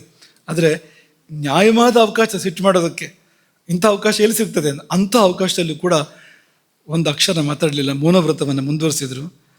ಪುನಃ ತಪಸ್ಸಿಗೆ ಕೂತ್ಕೊಂಡ್ರು. ಉಣ್ಣದೆಯೇ ತಪಸ್ಸಿಗೆ ಕೂತ್ಕೊಳ್ತಾರೆ. ಈ ಬಾರಿ ತಪಸ್ಸು ಮುಂದುವರೆದಾಗ ನೆತ್ತಿಯಿಂದ ಹೊಗೆ ಬರೋಕ್ಕೆ ಶುರುವಾಯಿತು. ವಿಶ್ವಾಮಿತ್ರರ ನೆತ್ತಿಯಿಂದ ಹೊಗೆ ಬರೋಕ್ಕೆ ಆರಂಭ ಆಯಿತು. ತಸ್ಯ ಅನುಚ್ಛ್ವಸಮಾನಸ್ಯ, ಉಸಿರಾಡದೆ ಕೊಡ್ತಿರ್ತಕ್ಕಂಥ ಆ ವಿಶ್ವಾಮಿತ್ರರ ಮೂರ್ಧ್ನಿ ಧೂಮೋ ವ್ಯಜಾಯತ, ನೆತ್ತಿಯಲ್ಲಿ ಧೂಮ ಏರ್ಪಟ್ಟಿತು. ಎತ್ರ ಎತ್ರ ಧೂಮ, ಮತ್ತಿಲ್ಲಿ ವನ್ನಿ ಇರಬೇಕಲ್ಲ, ಎಲ್ಲಿದೆ ವನ್ನಿ? ಇದು ಹೇಳಿ ನೀವು, ಯಾವ ವನ್ನಿ ಇದು? ಜಾಠರೋ ಜಾತವೇದ, ಜಠರಾಗ್ನಿ ಇದೆಯಲ್ಲ, ಕೋಷ್ಠಾಗ್ನಿ, ಅದು ಯಾವ ಮಟ್ಟಕ್ಕೆ ಪ್ರಜ್ವಲಿತವಾಗಿದೆ ಅಂದರೆ ಅದು ಹೊರಗೆ ಕಾಣಿಸ್ಕೊಳ್ತಾ ಇದೆ. ಶರೀರದಾದ್ಯಂತ ವ್ಯಾಪಿಸಿದ್ದು ಮಾತ್ರ ಅಲ್ಲ, ಹೊರಗೆ ಕಾಣಿಸ್ಕೊಳ್ತಾ ಇದೆ, ಹೊಗೆಯಾಗಿ ನೆತ್ತಿಯಿಂದ ಹೊರಗಡೆ ಹೋಗ್ತಾ ಇದೆ ಅದು. ಆ ಧೂಮ ಅಂದರೆ ಯಾವ ಮಟ್ಟದ ಅಗ್ನಿ ಜಾಗರಣ ಏರ್ಪಟ್ಟಿರಬೇಕು ಆ ತಪಸ್ಸಲ್ಲಿ ಅನ್ನೋದನ್ನು ನಾವು ಊಹೆ ಮಾಡಬೇಕು. ಈಗ ನಮ್ಮ ಅಗ್ನಿ ನಮ್ಮ ಮೈನ್ ಬಿಸಿ ಇಟ್ಟಿದೆ, ಅದು ಕೂಡ ಹೆಚ್ಚು ಕಡಿಮೆ ಆಗ್ತಾ ಇರುತ್ತೆ. ಮೈ ಬಿಸಿ ಇದೆಯಲ್ಲ ನಮ್ಮದು, ಜೀವ ಒಂದಿದ್ರೆ ಮೈ ಬಿಸಿ ಇರುತ್ತೆ. ಜೀವ ಹೋಯ್ತು ಅಂತ ಗೊತ್ತಾಗೋದು ಹೇಗೆ? ತಣ್ಣಗಾಗಿದೆ ಅಂತ. ತಣ್ಣಗಾಗಿದೆ ಅಂದ್ರೆ ಏನು? ಶಾಂತಿ ಯಜ್ಞನು ಮ್ರಿಯತೆ, ಅಗ್ನಿ ಶಾಂತ ಆಗಬೇಕು. ಬಿಸಿ ಮಾಡೋಕ್ಕೆ ಅಗ್ನಿ ಇಲ್ಲ, ಆಗಲೇ ಸಾವು ಬರುವಂಥದ್ದು. ಹಾಗಾಗಿ ನಮಗೆಲ್ಲ ನಮ್ಮ ಶರೀರ ಬಿಸಿ ಮಾಡೋಕ್ಕೆ ತಕ್ಕ ಮಟ್ಟಿಗಿದೆ ಅಗ್ನಿ, ಅವ್ರಿಗೆ ಹಾಗಲ್ಲ. 3 ಲೋಕಗಳು ಬಿಸಿಯಾದವು. ಅವರ ಆ ಅಗ್ನಿಯ ವ್ಯಾಪ್ತಿ ಹೇಗಿತ್ತು ಅಂದರೆ, ತ್ರೈಲೋಕ್ಯಂ ಏನ ಸಂಭ್ರಾಂತಂ ಆದೀಪಿತಮಿವಾಭವತು. ಅವರ ತ್ರೈಲೋಕ್ಯವೂ ಹೌದು, ಇದೆಯಲ್ಲ 3 ಲೋಕಗಳು ಕೂಡ ನಮ್ಮೊಳಗೆ ಇದೆ ಅಂತಾನೆ ಬಲ್ಲವರು ಹೇಳುವಂಥದ್ದು ಅಲ್ವಾ. ಸ್ವದೇಶೋ ಭುವನತ್ರಯಂ ಅಂದರೆ ಸ್ವದೇಹೋ ಭುವನತ್ರಯಂ ಅಂತ ಅರ್ಥ. ಅದಕ್ಕೆ ಈ ಶರೀರವೇ 3 ಲೋಕ ಅಂತ. ಹಾಗೆ ಇಲ್ಲೂ ಹೌದು, ಹೊರಗೂ ಹೌದು. ಆದೀಪಿತಮಿವಾಭವತು, ಇಲ್ಲೆಲ್ಲೂ ಗಾಬರಿ ಏರ್ಪಡ್ತಂತೆ. ಎಲ್ಲಿವರೆಗೆ ಅಂದರೆ, ಇವರ ಅಗ್ನಿಯ ಪ್ರತಾಪ, ವಿಶ್ವಾಮಿತ್ರರ ಅಗ್ನಿಯ ಪ್ರತಾಪ ಎಷ್ಟಿತ್ತು ಅಂದರೆ, ಅದರ ಮುಂದೆ ದೇವತೆಗಳ ಪ್ರಭೆ ಮಂಕಾಯಿತು. ತಥೋ ದೇವಾಹ ಸ ಗಂಧರ್ವಾಹ ಪನ್ನಗಾಸುರ ರಾಕ್ಷಸಾಹ ಮೋಹಿತಾಹ ತಸ್ಯ ತಪಸ ತೇಜಸ ಮಂದರಶ್ಮಯ. ಅವರ ತಪಸ್ಸಿನಿಂದ ಅವರೆಲ್ಲ ಮೋಹಿತರಾದರು, ತೇಜಸ್ಸಿನಿಂದ ಎಲ್ಲ ಕಾಂತಿಹೀನರಾದರು. ಎಲ್ಲ ಹೋಗಿ ಬ್ರಹ್ಮನ ಕೈ ಮುಗಿದ್ರಂತೆ. ಅವ್ರಿಗೆ ಏನು ಬೇಕೋ ಕೊಟ್ಬಿಡು, ಇರೋಕ್ಕೆ ಸಾಧ್ಯ ಇಲ್ಲ ನಮಗೆ. ಮುಂಚೆ ಇವರೇ ಹೋಗಿ ವಿಘ್ನ ಮಾಡ್ತವ್ರು ತಪಸ್ಸಿಗೆ, ಹೆಜ್ಜೆ ಹೆಜ್ಜೆಗೂ. ಈಗ ಪರಿಸ್ಥಿತಿ ಹೇಗೆ ಬಂದಿದೆ ಅಂದರೆ, ಎಲ್ಲರೂ ಹೋಗಿ ಬ್ರಹ್ಮನಿಗೆ ಒತ್ತಾಯ ಮಾಡ್ತಾ ಇದ್ದಾರೆ, ದಯವಿಟ್ಟು ಅವ್ರಿಗೆ ಕೊಡ್ಬೇಕಾಗಿದ್ದನ್ನು ಕೊಟ್ಬಿಡು. ಬಹುಭಿ ಕಾರಣೈರ್ ದೇವ ವಿಶ್ವಾಮಿತ್ರೋ ಮಹಾಮುನಿ ಲೋಭಿತ ಕ್ರೋಧಿತಶ್ಚೈವ ತಪಸ ಚಾಭಿವರ್ಧತೆ. ಎಷ್ಟು ರೀತಿಯಲ್ಲಿ ತಪೋವಿಘ್ನವನ್ನು ಮಾಡಿ ಆಯಿತು, ಲೋಭದಿಂದ, ಕ್ರೋಧದಿಂದ, ಕಾಮದಿಂದ ಎಲ್ಲ ಮಾಡಿ ಆಯಿತು. ಆದರೆ ಮತ್ತು ತಪಸ್ಸು ಬೆಳೀತಾ ಇದೆ ಹೊರತು ಅದು ಹಿಂಗ್ತಾ ಇಲ್ಲ ಅಥವಾ ಕಡಿಮೆ ಆಗ್ತಾ ಇಲ್ಲ ಅದು. ಹಾಗಾಗಿ ಕೊಡಬೇಕಾದನ್ನು ಕೊಡು. ಮತ್ತು ಅದು ಮಾತ್ರ ಅಲ್ಲ, ವಿಶ್ವಾಮಿತ್ರರಲ್ಲಿ ಈಗ ಯಾವ ಪಾಪವೂ ಉಳಿದಿಲ್ಲ. ನಹ್ಯಸ್ಯ ವೃಜನಂ ಕಿಂಚಿತ್ ದೃಶ್ಯತೆ ಸೂಕ್ಷ್ಮಮಪ್ಯಥ. ಅಗ್ನಿ ಮಾಡೋ ಕೆಲಸ ಏನು ಅಂತ ಹೇಳಿದ್ವಿ ನಿಮಗೆ? ಪಾಪಗಳನ್ನು, ದೋಷಗಳನ್ನು ಸುಡುವುದು ಅಗ್ನಿಯ ಕಾರ್ಯ ಅಂತ ಹೇಳಿದ್ವಲ್ವಾ. ಅವಕಾಶ ಕೊಟ್ಟರೆ ಅಗ್ನಿ ಅದನ್ನು ಮಾಡುತ್ತೆ ಅಂತ ಹೇಳಿದ್ವಲ್ವಾ. ನೋಡಿ, ಇಲ್ಲಿ ಅಗ್ನಿ ಪೂರ್ತಿ ಪ್ರಜ್ವಲಿತವಾದಾಗ ಅದರ ಫಲ ಹೇಗೆ ಬಂದಿದೆ ಅಂದರೆ, ಸೂಕ್ಷ್ಮಮಪ್ಯಥ, ತುಂಬ ಅತ್ಯಂತ ಸೂಕ್ಷ್ಮವಾಗಿರುವಂಥದ್ದು. ತುಂಬ ಚಿಕ್ಕದು ಅಂದರೆ ಚಿಕ್ಕದು, ಅಂಥದ್ದು ಕೂಡ ಒಂದು ದೋಷ, ಒಂದು ಪಾಪ ಅಲ್ಲಿ ಉಳಿದಿಲ್ಲ. ವಿಶ್ವಾಮಿತ್ರರಲ್ಲಿ ಏನೂ ಕೂಡ ಉಳಿದಿಲ್ಲ. ಹಾಗಾಗಿ ಕೇಳಿದ್ದನ್ನು ಕೊಟ್ಬಿಡೋಣ. ಒಂದು ವೇಳೆ ಕೇಳಿದ್ದನ್ನು ಕೊಡದೇ ಇದ್ದರೆ, ಈಗ ವಿಶ್ವಾಮಿತ್ರರ ಶಕ್ತಿ ಹೇಗಿದೆ ಅಂದರೆ, ತನ್ನ ತಪಸ್ಸಿನಿಂದ ಪ್ರಳಯ ಮಾಡೋಕ್ಕೆ ಸಾಧ್ಯ. ಅವರು ಸಮಸ್ತ ಲೋಕಗಳನ್ನು ಕೂಡ ಇಲ್ಲವಾಗಿಸೋದಕ್ಕೆ ಸಾಧ್ಯ. ವಿನಾಶಯತಿ ತ್ರೈಲೋಕ್ಯಂ ತಪಸ. ಅಷ್ಟು ಶಕ್ತಿ ಸಂಗ್ರಹಿತವಾಗಿದೆ ಅಲ್ಲಿ. ಇನ್ನು ಪರಿಣಾಮ ಪ್ರಪಂಚದ ಮೇಲೆ ಆಗ್ತಾ ಇದೆ. ನ್ಯಾಯವಾಗಿ ಸಲ್ಲಬೇಕಾದನ್ನು ಸಲ್ಲಿಸ್ತಾ ಇದ್ದಿದ್ದರಿಂದ, ಅಥವಾ ಆ ಅಗ್ನಿ ಮಿತಿಮೀರಿ ಬೆಳೀತಾ ಇದ್ದಿದ್ದರಿಂದ ದಿಕ್ಕುಗಳು ವ್ಯಾಕುಲವಾಗಿವೆ. ಏನೂ ಕಾಣ್ತಾ ಇಲ್ಲ, ಯಾರಿಗೂ ಏನೂ ಕಾಣ್ತಾ ಇಲ್ಲ. ಅಯೋಮಯ ಎನ್ನುವ ಸ್ಥಿತಿ ಇದೆ. ಸಮುದ್ರಗಳು ಕ್ಷೋಭೆಗೊಂಡಿವೆ, ಪರ್ವತಗಳು ಒಡೆದು ಹೋಗ್ತಾ ಇದ್ದಾವೆ, ಸೀಳಿ ಹೋಗ್ತಾ ಇದ್ದಾವೆ ಪರ್ವತಗಳು. ಭೂಮಿ ಕಂಪಿಸ್ತಾ ಇದೆ. ಪ್ರಕಂಪತೆ ಚ ಪೃಥಿವಿ. ಗಾಳಿ ವ್ಯಾಕುಲವಾಗಿ ಬೀಸ್ತಾ ಇದೆ. ಬ್ರಹ್ಮನ್ ನ ಪ್ರತಿಜಾನೀಮೋ ನಾಸ್ತಿಕೋ ಜಾಯತೆ ಜನಃ. ಬ್ರಹ್ಮನಿಗೆ ದೇವತೆಗಳು ಹೇಳುವಂಥದ್ದು, ಜನರು ನಾಸ್ತಿಕರಾಗ್ತಾರೆ, ತಪಸ್ಸಿಗೆ ಫಲ ಇಲ್ಲ ಅಂತಾಗ್ಬಿಡ್ತದೆ ಹೀಗೆ ಮುಂದುವರೆದರೆ ಇದು. ಹಾಗಾಗಿ ಸಮೂಢಮೈವ ತ್ರೈಲೋಕ್ಯಂ ಸಂಪ್ರಕ್ಷುಭಿತ ಮಾನಸಂ. ಇಡೀ 3 ಲೋಕವು ಕೂಡ ಮೋಹಕ್ಕೆ ಒಳಗಾಗಿದೆ, ಮೂರ್ಛೆಗೆ ಒಳಗಾಗಿದೆ. ಯಾರ ಮನಸ್ಸಿಗೂ ಸಮಾಧಾನ ಇಲ್ಲ. ಸೂರ್ಯ ಕೂಡ ಕಾಂತಿಯನ್ನು ಕಳ್ಕೊಂಡಿದ್ದಾನೆ. ಹಾಗಾಗಿ ವಿಶ್ವಾಮಿತ್ರರು ಪ್ರಪಂಚದ ನಾಶಕ್ಕೆ ಮನಸ್ಸು ಮಾಡುವ ಮೊದಲು ಹೋಗಿ ವಿಶ್ವಾಮಿತ್ರರನ್ನು ಪ್ರಸನ್ನಗೊಳಿಸೋಣ. ಪರಿಸ್ಥಿತಿ ಎಲ್ಲಿಗೆ ಬಂತು ಅಂದರೆ, ದೇವತೆಗಳನ್ನು ಪ್ರಸನ್ನಗೊಳಿಸಬೇಕು ಅಂತ ತಪಸ್ಸು ಮಾಡೋದು. ಈಗ ಎಲ್ಲಿಗೆ ಬಂದಿದೆ ಅಂದರೆ, ದೇವತೆಗಳು ಹೋಗಿ ವಿಶ್ವಾಮಿತ್ರರನ್ನು ಪ್ರಸನ್ನಗೊಳಿಸುವಂಥ ಸ್ಥಿತಿ. ಹಾಗಾಗಿ ಬುದ್ಧಿನ್ನ ಕುರುತೆ ಯಾವ ನಾಶಿಯ ದೇವ ಮಹಾಮುನಿ ತಾವತ್ ಪ್ರಸಾದ್ಯ. ಪ್ರಪಂಚ ನಾಶಕ್ಕೆ ಮನಸ್ಸು ಮಾಡುವ ಮೊದಲು ಹೋಗಿ ಮನವೊಲಿಸೋಣ. ಏನಪ್ಪ ಅಂಥ ಸಮಸ್ಯೆ ಅಂದರೆ, ಅಗ್ನಿರೂಪೋ ಭಗವಾನ್. ಅದು ವಿಶ್ವಾಮಿತ್ರ ಅಂದರೆ, ಈಗ ವಿಶ್ವಾಮಿತ್ರ ಅಲ್ಲ, ಅದು ಅಗ್ನಿಯೇ. ಅಗ್ನಿ ಬೆಳೆದರೆ ಹೀಗೆ ಬೆಳಿಬೋದು. ಹೇಗೆ ಬೆಳಿಬೋದು ಅಂದರೆ ಮೂರು ಲೋಕವನ್ನು ಕೂಡ ಸುಡುವ ಹಾಗೆ ಬೆಳಿಬೋದು. ಯಾರಿಗೂ ಪ್ರಪಂಚದಲ್ಲಿ ಆ ಅಗ್ನಿ ಬಿಸಿ ತಟ್ಟದೇ ಇರಲಿಕ್ಕೆ ಸಾಧ್ಯ ಇಲ್ಲ, ಹಾಗೆ ಬೆಳಿಬೋದು ಅಂತ. ಮಹಾದ್ಯುತಿ. ಹಿಂದೆ ಪ್ರಳಯ ಕಾಲದಲ್ಲಿ ಅಗ್ನಿ ಹೇಗೆ ಮೂರು ಲೋಕವನ್ನು ಸುಟ್ಟಿತ್ತೋ ಹಾಗೆ ಸುಡುವ ಸಾಧ್ಯತೆ ವಿಶ್ವಾಮಿತ್ರರಿಗಿದೆ. ಹಾಗಾಗಿ ಒಂದು ವೇಳೆ ದೇವರಾಜ್ಯವನ್ನು ಕೇಳಿದ್ರು ಕೊಟ್ಬಿಡೋಣ, ಅವ್ರ ಸೇವೆ ಮಾಡ್ಕೊಂಡಿರೋಣ ನಾವು. ಆಗ ಬ್ರಹ್ಮದೇವರು ಹೋಗಿ ವಿಶ್ವಾಮಿತ್ರರನ್ನು ಒಲಿಸಿ ಬ್ರಹ್ಮರ್ಷಿತ್ವವನ್ನು ಕೊಟ್ಟ ಅಂತ ನಾವು ಕೇಳ್ತೇವೆ. ಅವ್ರು ಹೇಳಿದ್ದಕ್ಕೆಲ್ಲ ಒಪ್ಪಿ. ವಿಶ್ವಾಮಿತ್ರರು ಹೇಳಿದ್ದೇನು, ನೀನು ಹೇಳಿದ್ರೆ ಸಾಲದು, ವಸಿಷ್ಠರು ಹೇಳಬೇಕು. ಹಠಕ್ಕಲ್ಲ, ಅದನ್ನು ಪ್ರಮಾಣಿತ ಮಾಡೋ ಯೋಗ್ಯತೆ ಅವರಿಗಿದೆ ಅಂತ, ವಸಿಷ್ಠರಿಗಿದೆ ಅಂತ. ಹೌದೋ ಅಲ್ವೋ, ಬ್ರಹ್ಮರ್ಷಿ ಹೋದೋ ಅಲ್ವೋ ಅಂತ ಈ ಲೋಕದಲ್ಲಿ ಹೇಳುವ ಯೋಗ್ಯತೆ ಯಾರಿಗಾರು ಇದ್ದರೆ ವಸಿಷ್ಠರಿಗಿರುವಂಥದ್ದು ಅಂತ. ಯಾಕೆಂದರೆ ಸಖ್ಯಂಚಕಾರ ಬ್ರಹ್ಮರ್ಷಿ ಅಂತ ಪ್ರಪಂಚದಲ್ಲಿ ಪ್ರಥೆ ಏನು ಬಂದಿದೆ ಅಂದರೆ ಜಗಳ ವಿಶ್ವಾಮಿತ್ರರಿಗೂ ವಸಿಷ್ಠರಿಗೂ ಮುಂದೂ ಇತ್ತು, ಹಾಗೆ ಮುಂದುವರಿತು. ಇಬ್ಬರು ಬ್ರಹ್ಮರ್ಷಿಗಳು ಹಾಗೆ ಮುಂದುವರಿತು ಅಂತ ಅರ್ಥ ಇಲ್ಲದೆ ಇರುವಂಥದ್ದು. ಸಖ್ಯಂಚಕಾರ ಬ್ರಹ್ಮರ್ಷಿ, ಮೂರದಲ್ಲಿ ಇರೋದು ಹೇಗೆ ಅಂತ ಸಖ್ಯ ಏರ್ಪಟ್ಟಿತು ಒಂದು ವಸಿಷ್ಠ ವಿಶ್ವಾಮಿತ್ರರ ಮಧ್ಯದಲ್ಲಿ ಅಂತ ವಾಲ್ಮೀಕಿ ರಾಮಾಯಣ ಹೇಳುವಂಥದ್ದು. ಅದು ಮುಂದಿನ ಕತೆ. ಇದೇನು ಅಂದರೆ ಈ ಉಪವಾಸದ ನೇರ ಫಲಿತಾಂಶ ಏನಂದರೆ ಅಗ್ನಿ ಪ್ರಜ್ವಲನ. ನಮ್ಮೊಳಗಿನ ಆ ಕೋಷ್ಠಾಗ್ನಿ ಪ್ರಜ್ವಲಿಸುವಂಥದ್ದು, ಅದರ ಫಲವಾಗಿ ಯಾವ ದೋಷವೂ ಉಳಿದು ಹೋಗುವಂಥದ್ದು, ದೋಷವನ್ನೆಲ್ಲ ಸುಟ್ಟು ಹಾಕಿ ನಮ್ಮನ್ನು ನಿಷ್ಪಾಪರನ್ನಾಗಿ ನಿರ್ದೋಷರನ್ನಾಗಿ ಇದು ಮಾಡುವಂಥದ್ದು. ಇದು ಅದರ ಫಲ ಎನ್ನುವುದು ಈ ಕಥೆಯಲ್ಲಿ ನಮಗೆ ಗೊತ್ತಾಗುವಂಥದ್ದು. ಇಲ್ಲೂ ಹಾಗೆಯೇ ಎಷ್ಟು ಕಾಲದ ಉಪವಾಸ, ಅದರ ಕ್ಲೇಶ ಇಲ್ಲ, ಉಪವಾಸದ ಹಸಿವು ಇಲ್ಲ ವಿಶ್ವಾಮಿತ್ರರಿಗೆ. ಯಾಕೆಂದರೆ ಉಪವಾಸ ಆಗಿದೆ ಅಲ್ಲಿ, ತಮ್ಮೊಳಗಿನ ಘನತತ್ವದಲ್ಲಿ ಲೀನವಾಗಿದ್ದಾರೆ ಅವರು, ಅದರ ಒಂದು ಸಂಘದಲ್ಲಿದ್ದಾರೆ. ಹಾಗಾಗಿ ಅವರಿಗೆ ಹಸಿವಿನ ಬಾಧೆ ಇಲ್ಲ. ಬಾಧೆ ಇದ್ದರೆ ಉಪವಾಸ ಅಲ್ಲ. ಇವತ್ತು ಉಪವಾಸ ನನಗೆ ಯಾಕೆ ಅಂದರೆ ಹೊಟ್ಟೆಗೇನು ಸಿಕ್ಕಿಲ್ಲ ಅಂತ, ಅದು ಉಪವಾಸ ಅಲ್ಲ.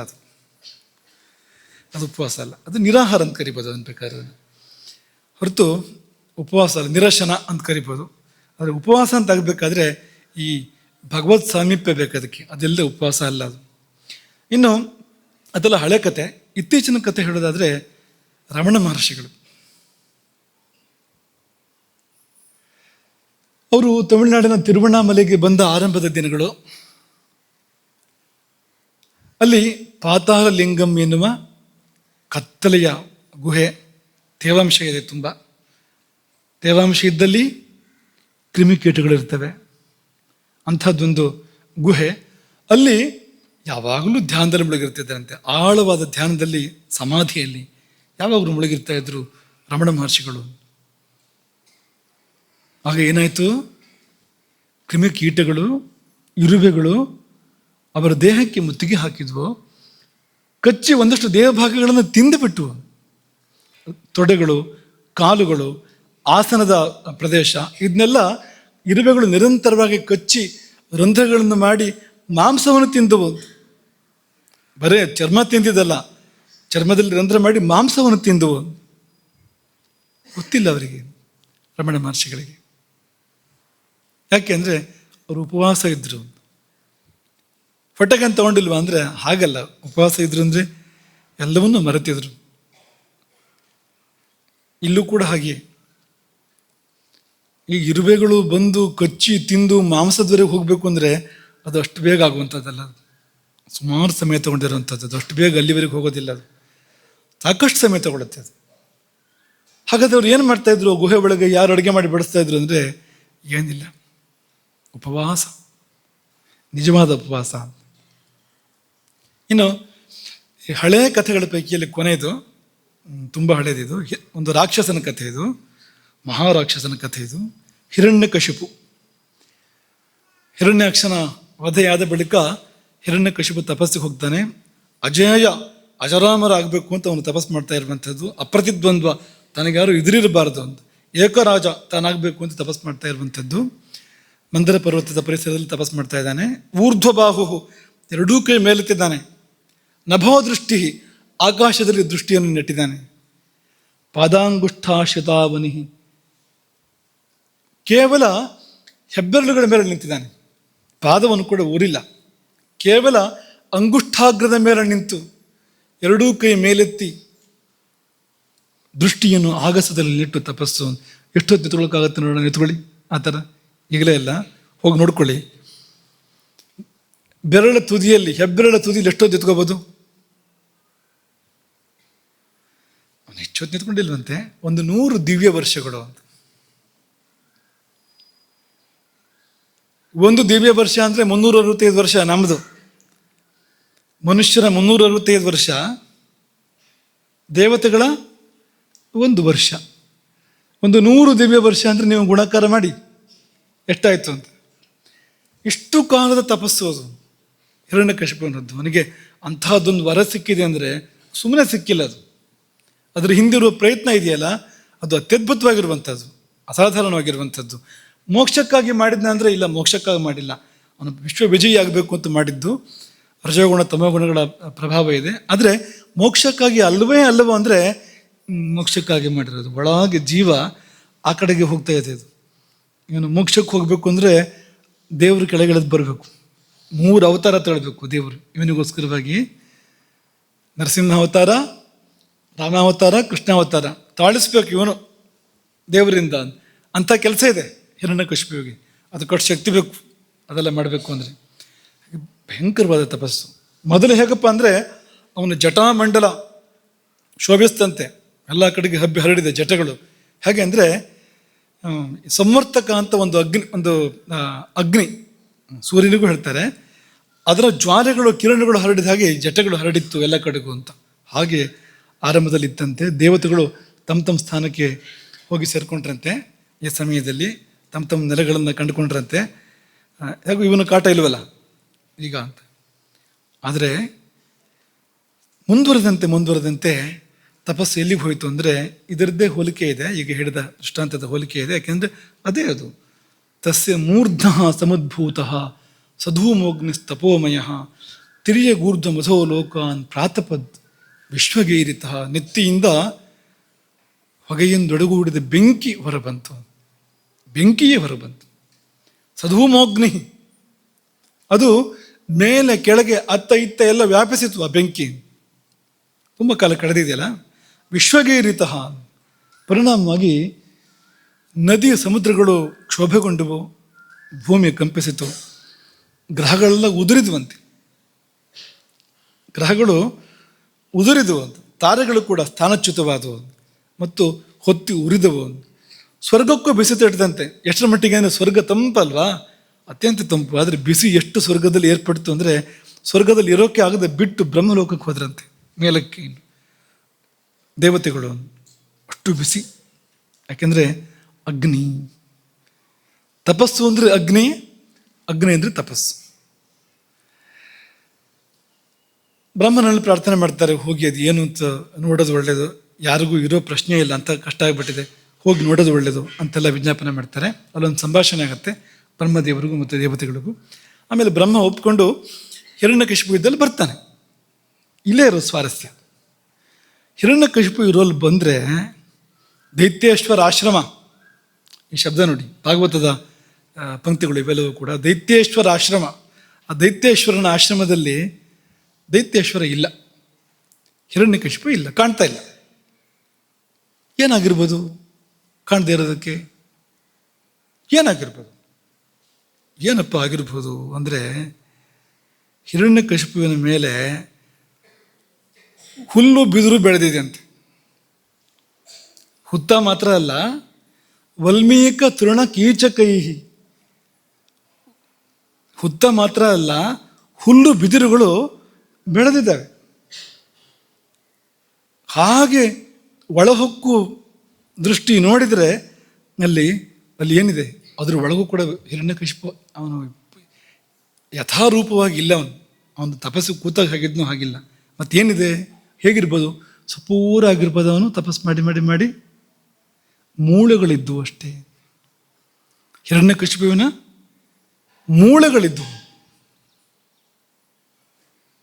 ಇದು ಹೇಗಿರ್ಬೋದು ಈ ತಪಸ್ಸು? ಪಿಪೀಲಿಕಾಭಿರಾಚೀರ್ಣಂ, ಇರುವೆಗಳು ತಿಂದು ಹಾಕಿದೆ. ಏನೆಲ್ಲ? ಮೇಧ, ಕೊಬ್ಬು, ತ್ವಕ್ಕು, ಚರ್ಮ, ಮಾಂಸ, ರಕ್ತ, ಈ ಮೂಳೆ ಮೇಲೆ ಏನೆಲ್ಲ ಇದೆಯೋ ಅದೆಲ್ಲದನ್ನು ತಿಂದು ಹಾಕಿದೆ ಅಂತ. ಇರುವೆಗಳು.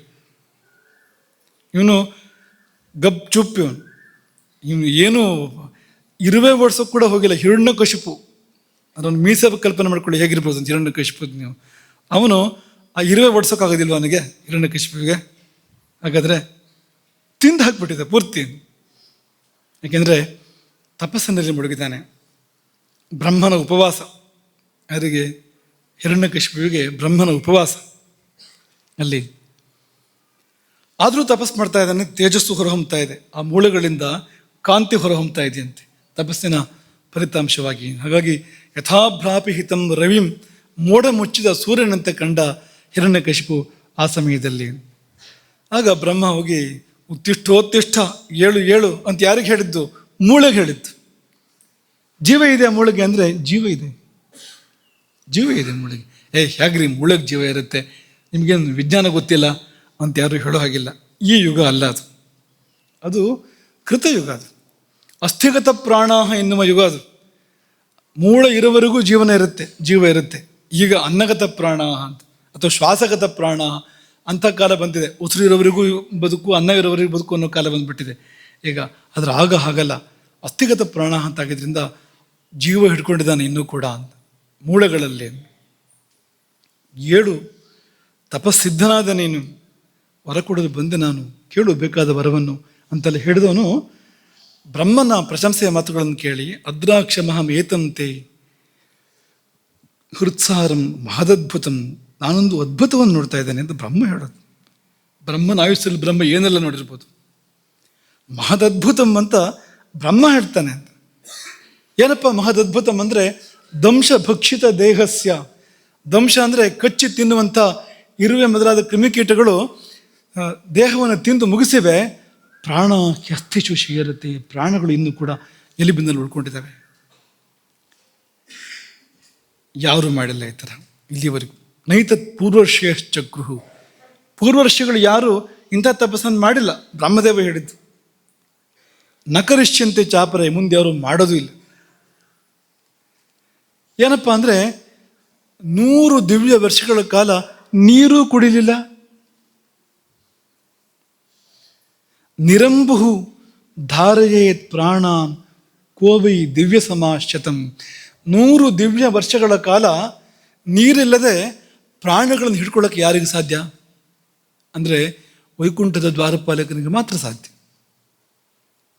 ಮತ್ತಾರಿಗೂ ಸಾಧ್ಯ ಇಲ್ಲ. ವಿಷ್ಣು ಪಾರ್ಶ್ವವರ್ತಿಗೆ, ವಿಷ್ಣು ಸಹಚರಣಿಗೆ ಮಾತ್ರ ಸಾಧ್ಯ ಅದು. ಅಲ್ಲಿದೆ ಚೈತನ್ಯ ಅದಕ್ಕೆ ಬೇಕಾಗಿರುವಂಥದ್ದು.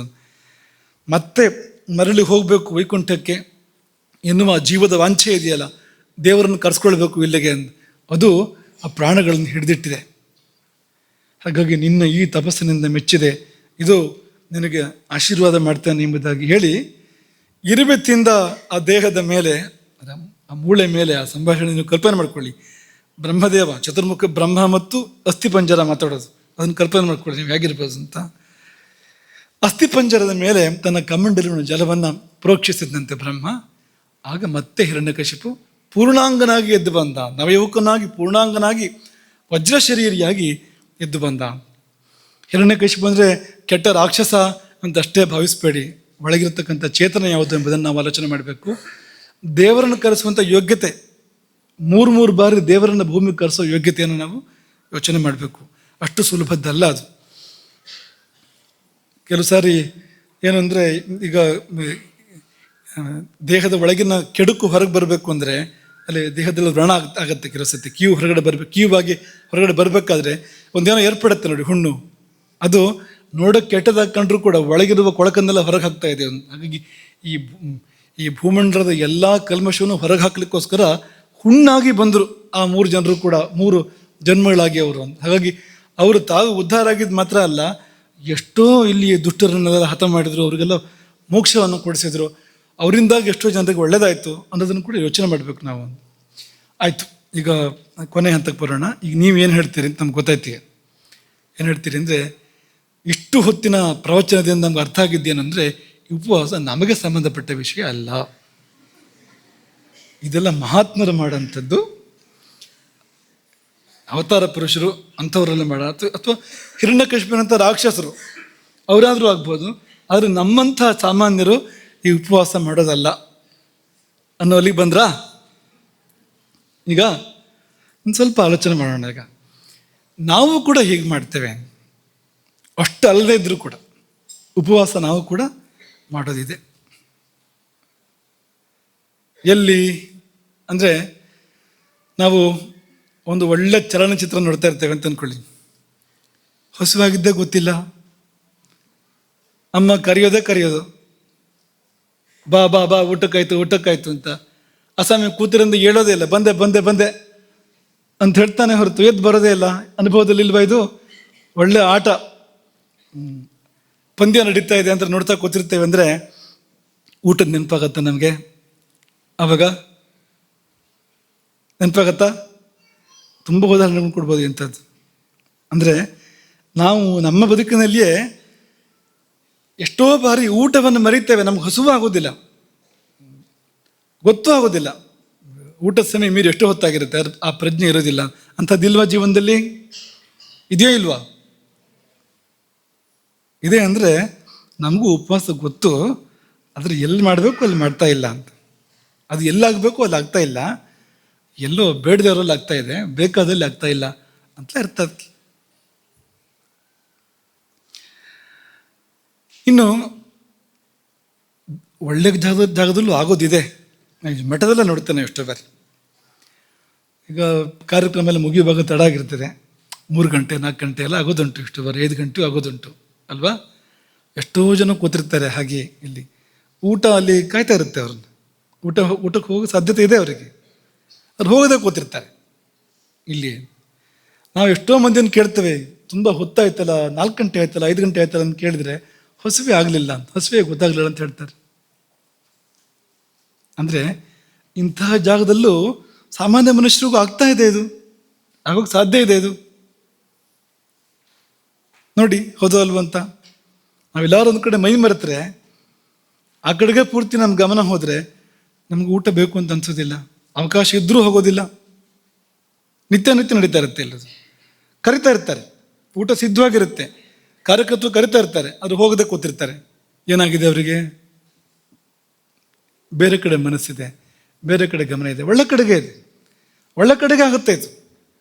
ಯಾಕೆ ಇದನ್ನು ಮತ್ತೆ ಉದಾಹರಣೆ ಕೊಟ್ಟು ಅಂದರೆ, ಅದು ಆ ವಿಷಯದಲ್ಲಿ ಆಗತ್ತೆ, ಇದರಲ್ಲಿ ಆಗಲ್ಲ ಅಂತ ನೀವು ಹೇಳಿಬಿಟ್ಟಿರಿ ಎಲ್ಲರೂ ಅಂತ. ಇಲ್ಲೂ ಸಾಧ್ಯ ಇದೆ, ಇಲ್ಲೂ ಆಗ್ತದೆ ಅದು, ಆದರೆ ನಾವು ಆ ಕಡೆ ಹೋಗಿಲ್ಲ, ಆ ಪ್ರಯತ್ನ ಮಾಡಿಲ್ಲ. ಮಾಡಿದರೆ ಇಲ್ಲೂ ಆಗೋಕ್ಕೆ ಸಾಧ್ಯ ಇದೆ, ಸಾಧ್ಯ ಇಲ್ದಿರೋದೇನಿಲ್ಲ.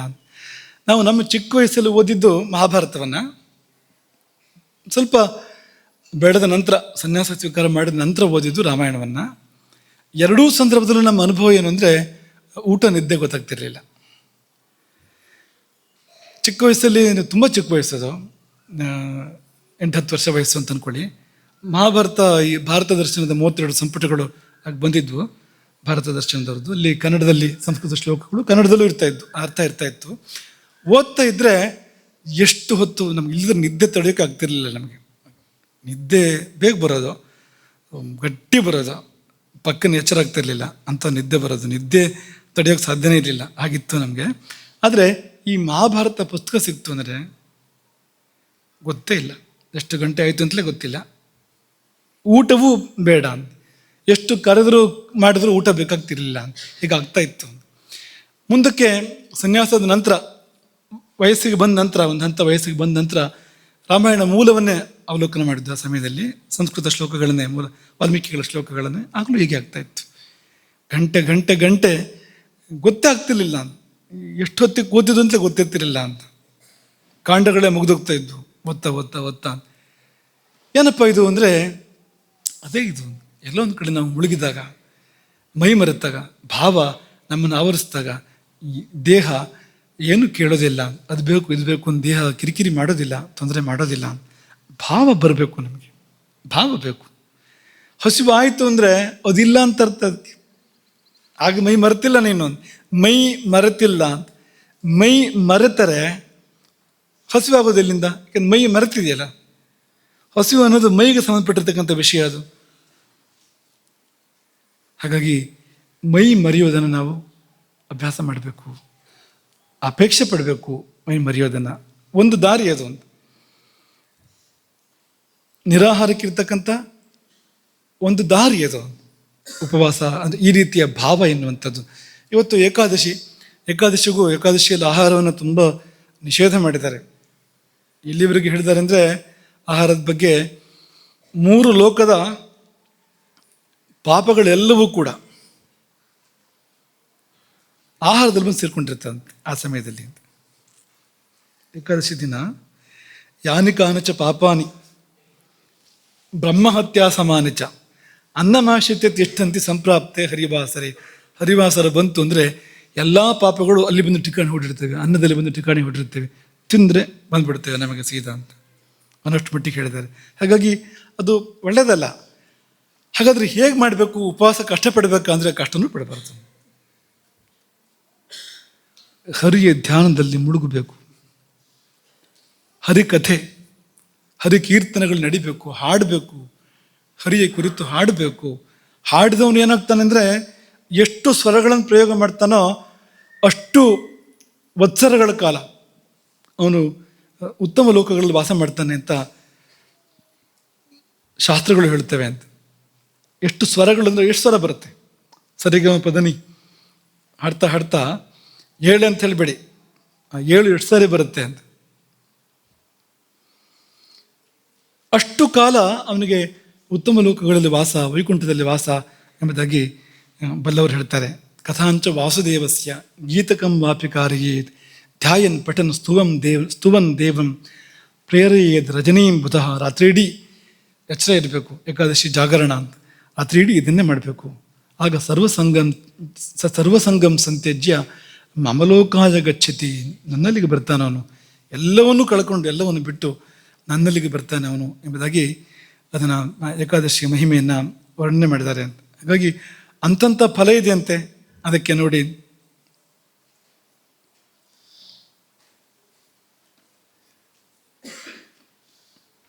ಯಾವಂತಶ್ಚ ಸ್ವರಾಃ ಕೇಚಿತ್, ವರಾಹ ಪುರಾಣ ಇದು. ಯಾವಂತಶ್ಚ ಸ್ವರಾಃ ಕೇಚಿತ್ ಗಾಯಮಾನ ಯಶಸ್ವಿನಿ ತಾವದ್ ವರ್ಷ ಸಹಸ್ರಾಣಿ. ಎಷ್ಟು ಸ್ವರಗಳು ಬಂದವೋ ಹಾಡಿನಲ್ಲಿ ಅಷ್ಟು ಕಾಲ ಉತ್ತಮ ಲೋಕಗಳಲ್ಲಿ, ಸ್ವರ್ಲೋಕದಲ್ಲಿ ಅವನು ವಾಸ ಮಾಡ್ತಾನೆ ಎಂಬುದಾಗಿ ವರಾಹ ಪುರಾಣ ಹೇಳುವಂಥದ್ದು. ಅಂಥ ಒಂದು ಮಹತ್ವದ ಕಾಲಘಟ್ಟ ಇದು. ಹಾಗಾಗಿ ನೋಡಿ, ಸಂಧ್ಯಾಕಾಲ ಅಂತ ಇದೆ. ಈ ಸಂಧ್ಯಾಕಾಲ ಅಂದರೆ ಏನು ಅಂದರೆ ಸಹಜವಾಗಿ ಆಹಾರ ಹೊಟ್ಟೆಯಲ್ಲಿ ಇಲ್ಲೇ ಇರುವಂಥ ಕಾಲ ಅದು. ಹೇಗಪ್ಪ ಅಂದರೆ ಈಗ ಊಟ ಮಾಡಬೇಕು. ಯಾವಾಗ ಊಟ ಮಾಡಬೇಕು ಅಂದರೆ ಮಧ್ಯಾಹ್ನಕ್ಕಿಂತ ಮೊದಲು ಊಟ ಮಾಡಬೇಕು. ಸಂಧ್ಯಾಕಾಲ ಬರೋದು ಯಾವಾಗ? ಸಾಯಂಕಾಲ 6 ಗಂಟೆ 7 ಗಂಟೆ ಈ ಸಮಯದಲ್ಲಿ ಸಂಧ್ಯಾಕಾಲ ಬರುವಂಥದ್ದು. ಪೂರ್ತಿ ಖಾಲಿಯಾಗಿರುತ್ತೆ ಹೊಟ್ಟೆಯಲ್ಲಿರೋದು. 4-5 ಗಂಟೆಯಲ್ಲೆಲ್ಲ ಜೀರ್ಣ ಆಗಿ ಹೊಟ್ಟೆ ಹಗುರಾದಾಗಲೇ ಸಂಧ್ಯಾಕಾಲ ಬರುವಂಥದ್ದು. ಆಗಲೇ ನಾವು ಮಾಡಬೇಕಾಗಿರುವಂಥದ್ದು ಅನುಷ್ಠಾನವನ್ನು. ಸಾಯಂಕಾಲ ಒಂದು 7-8 ಗಂಟೆ ಊಟ ಮಾಡಿದರೆ ಬೆಳಗ್ಗೆ ಸಂಧ್ಯಾಕಾಲದ ಹೊತ್ತಿಗೆ ಏನಿಲ್ಲ ಹೊಟ್ಟೆಯಲ್ಲಿ, ಮತ್ತೆ ಆಗ ಅನುಷ್ಠಾನ ಮಾಡುವಂಥದ್ದು ಅಥವಾ ಧ್ಯಾನ ಹರಿಕೀರ್ತನೆ ಮಾಡುವಂಥದ್ದು. ಯಾಕೆಂದರೆ ಈ ಹೊಟ್ಟೆ ಕೆಲಸ ಮಾಡುವಾಗ ಹೃದಯ ಕೆಲಸ ಮಾಡೋದಿಲ್ವಂತೆ. ಹೃದಯ ಕೆಲಸ ಮಾಡೋಕ್ಕೆ ಶುರು ಮಾಡಿದರೆ ಹೊಟ್ಟೆ ಕೆಲಸ ಮಾಡೋದಿಲ್ವಂತೆ. ಈ ಹೃದಯ ಕೆಲಸ ಮಾಡೋಕ್ಕೆ ಶುರು ಮಾಡ್ತಂದ್ರೆ ಅದೇ ಉಪವಾಸ ಅಂತ. ಎಲ್ಲೋ ಮೈ ಮರಿತಾನ ಅವನು, ಹೊಟ್ಟೆ ನೆನಪೇ ಇಲ್ಲ, ಹಾಗಾಗತ್ತೆ. ಹೊಟ್ಟೆ ತಾಳ ಹಾಕೋಕ್ಕೆ ಶುರು ಮಾಡಿದರೆ, ಕೊಡು ಕೊಡು ಕೊಡು ಶುರು ಮಾಡಿದರೆ ಆಮೇಲೆ ಯಾವ ದೇವರು ಇಲ್ಲ. ಉದರ ದೈವಕ್ಕೆ ಜಗದೊಳು ಎದುರು ದೈವವದೆಲ್ಲಿ ಅಲ್ವಾ? ಉದರ ದೈವ ಅಂತ ಅದನ್ನು ಕರೆದಿದ್ದಾರೆ. ದೈವ ಅಂದರೆ ದಕ್ಷಿಣ ಕನ್ನಡದಲ್ಲಿ ಭೂತಕ್ಕೆ ದೈವ ಅಂತ ಹೇಳ್ತಾರೆ. ಹಾಗೆ ಹೇಳ್ಬೋದು ಬೇಕಿದ್ರೆ ಇಲ್ಲಿ. ಉದರ ದೈವಕ್ಕೆ ಜಗದೊಳು ಎದುರು ದೈವವದೆಲ್ಲಿ ಮೊದಲ ಅದರ ಪೂಜೆ ಮಿಕ್ಕೆಲ್ಲ ವದರಿಂದ ಮದಿಸುವುದಾದರಿಸೆ ಕುದಿಯುವುದು ನಿರಾಕರಿಸೆ. ಅದನ್ನು ಉಪಚಾರ ಮಾಡಿದರೆ ಹೊಟ್ಟೆಗೆ ಅದು ಮದ ಬಂದು ಹೀಗೆ ದಪ್ಪ ಕೂತ್ಕೊಳ್ಳುತ್ತಂತೆ. ಅದು ತಾನೇ ಮುಂದೆ ಅಂತ ಎಲ್ಲಕ್ಕಿಂತ ಅಂತ ಹಾಕಿ ಕೂತ್ಕೊಳ್ಳುತ್ತಂತೆ. ಅದು ಮದಿಸುವುದು ಅದು ಆಧರಿಸೆ, ಕುದಿಯುವುದು ನಿರಾಕರಿಸೆ. ನಿರಾಕರಿಸಿದರೆ ಇಲ್ಲ ಕೊಡೋದಿಲ್ಲ ಅಂತ ಕೂತ್ಕೊಂಡ್ರೆ ಕೊತ ಕೊತ ಕೊತ ಕುದಿಯೋದು. ಸುಮ್ಮನೆ ಇರುತ್ತೆ ಅದೇನೋ, ಉಪದ್ವ್ಯಾಪ ಮಾಡುತ್ತೆ ಅದು. ಹದದಲ್ಲಿರಿಸುವುದು ಎಂತೋ ಅಂತ ಕಾಗದ ಕವಿ ಲೋಕದ ಚಿಂತೆಯನ್ನು ವ್ಯಕ್ತ ಮಾಡಿದ್ದಾರೆ, ಮಂಕುತಿಮ್ಮ ಎಂಬುದಾಗಿ. ಹಾಗಾಗಿ ಅದು ಏನಾದರೂ ಕುದಿಯೋಕ್ಕೆ ಶುರು ಮಾಡಿದರೆ ಕೊಟ್ಬಿಡದೆ ನಿಶ್ಚಿಂತೆ ತಗೊಂಡು ಆ ಕಡೆ ಸುಮ್ಮನಾಗು, ಪೀಡೆ ಕೊಡಬೇಡ ಅಂತ. ಆದರೆ ಅದು ಹಾಗಾಗದಂತೆ ನೋಡ್ಕೋಬೇಕು, ಹಸಿವಾಗದಂತೆ ನೋಡ್ಕೋಬೇಕು. ಹಾಗಾಗಿ ಉಪವಾಸ ಅಂದರೆ ಹೊಟ್ಟೆಗೇನು ತಗೊಳ್ದೇ ಇರೋದು ಅಂತ ಅರ್ಥ ಅಲ್ಲ, ಹೊಟ್ಟೆ ಕಟ್ಟೋದು ಅಂತ ಅರ್ಥ ಅಲ್ಲ. ಉಪವಾಸ ಅಂದರೆ ಹಸಿವಾಗದೇ ಇರೋದು. ಊಟ ಮಾಡಿದರೆ ವ್ರತಭಂಗ ಆಯಿತು ಅಂತಲ್ಲ, ಹಸಿವಾದರೆ ವ್ರತಭಂಗ ಆಯಿತು. ನೆನ್ಪಿಟ್ಕೊಳ್ಳಿ, ಹಸಿವಾದರೆ ವ್ರತಭಂಗ ಆಯಿತು, ಹಸಿವಾಗಬಾರ್ದು. ಆಗ ಉಪವಾಸದ ಪೂರ್ಣ ಫಲ ಬರುವಂಥದ್ದು. ಇಲ್ಲದೇ ಇದ್ದರೆ ಉಪವಾಸದ ಫಲ ಬರೋದಲ್ಲ, ಅದರ ಬದಲಿಗೆ ಇದೆಲ್ಲ ವೈದ್ಯರ ಶಬ್ದಗಳು, ಗ್ಯಾಸ್ಟ್ರಿಕ್ಕು, ಅಲ್ಸರು ಎಲ್ಲ ಇದೆಯಲ್ಲ, ಹೊಟ್ಟೆ ಪ್ರಕ್ಷುಬ್ಧ ಆದಾಗ, ಪ್ರಕುಪಿತ ಆದಾಗ ಬರುವಂಥದ್ದೆಲ್ಲ ಬರುತ್ತೆ. ಒಂದೊಂದೇ ಆ ಎಲ್ಲ ಅಗ್ನಿಕೋಪ ಪ್ರತಾಪದ ಸಮಸ್ಯೆಗಳೆಲ್ಲ ಬರುತ್ತೆ ಅಂತ. ಆದರೆ ಮೈ ಮರೆತಾಗ ಅದು ಯಾವುದೂ ಬರೋದಿಲ್ಲ, ಯಾಕೆಂದರೆ ಅಗ್ನಿ ಎದ್ದಿಲ್ಲ ಅಂತ, ಅಗ್ನಿ ಶಾಂತವಾಗಿದೆ.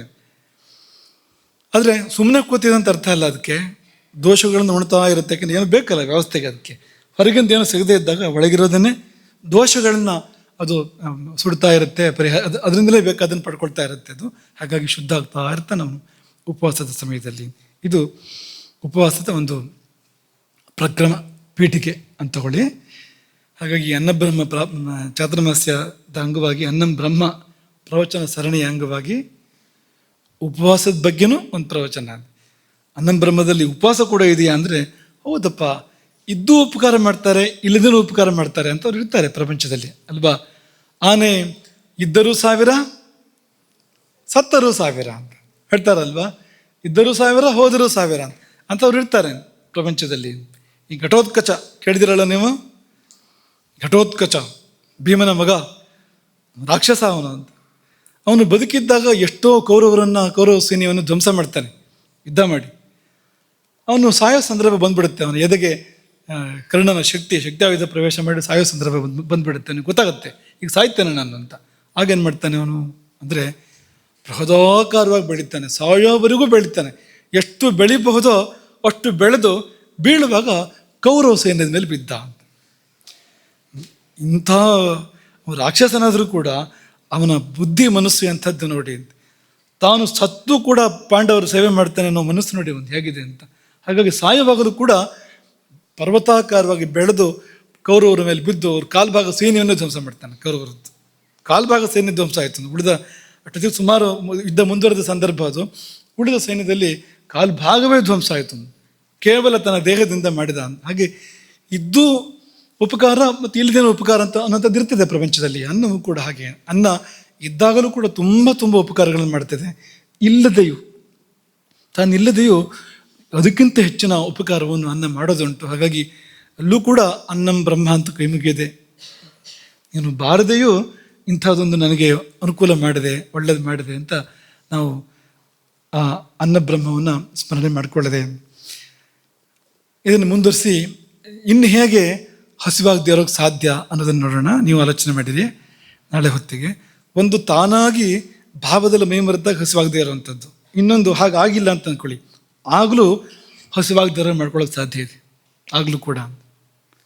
ಗೊತ್ತಾಯ್ತು ದಶಮಿ ಸಾಯಂಕಾಲ ದಪ್ಪದ್ದೇನಾದ್ರು ತಿಂದ್ರಾಯ್ತು, ಅದು ಸುಲಭಕ್ಕೆ ಜೀರ್ಣ ಆಗಬಾರ್ದು, ಅಂಥದ್ದನ್ನ ಕೊರಟು ಒಂದು ತಿಂದ್ಬಿಡೋದು, ಎಣ್ಣೆ ಜಡ್ಡು ಅಂದರೆ ಹಾಗೆಲ್ಲ ಇಲ್ಲ. ದಶಮಿಯಿಂದಲೇ ಪ್ರಾರಂಭ, ಏಕಾದಶಿ ಆಚರಣೆ ದಶಮ್ಯಾಂ ನಿಯತಾಹಾರ, ದಶಮಿಗೆ ಆಹಾರ ಕಡಿಮೆ ಮಾಡಬೇಕಾಗತ್ತೆ ಅವನು, ಅಲ್ಲಿಂದಲೇ ಪ್ರಾರಂಭ ಆಗುತ್ತೆ. ಹಾಗಾಗಿ ಹಾಗೆಲ್ಲ ಮಾಡೋದಲ್ಲ, ಬೇರೆ ದಾರಿ ಇದೆ. ಈ ರೀತಿಯ ಭಾವದಿಂದ ಮೈ ಮುರಿಯೋ ಸಂದರ್ಭ ಇಲ್ಲದೇ ಇದ್ರೂ ಕೂಡ ನಾವು ಆಹಾರ ನಿಯಂತ್ರಣ ಮಾಡ್ಬೋದು, ಹಸಿವಾಗದಂತೆ ಇರ್ಬೋದು. ಅದೇನು ಅಂತ ನೀವು ಆಲೋಚನೆ ಮಾಡಿ. ನಾವು ಆಲೋಚನೆ ಮಾಡಿದೆ, ನಮಗೆ ಸಿಕ್ಕಿದೆ, ಅದನ್ನು ನಾಳೆ ನಿಮ್ಮ ಜೊತೆಗೆ ನಾವು ಹಂಚ್ಕೊಡ್ತೇವೆ. ಹರೇ ರಾಮ್.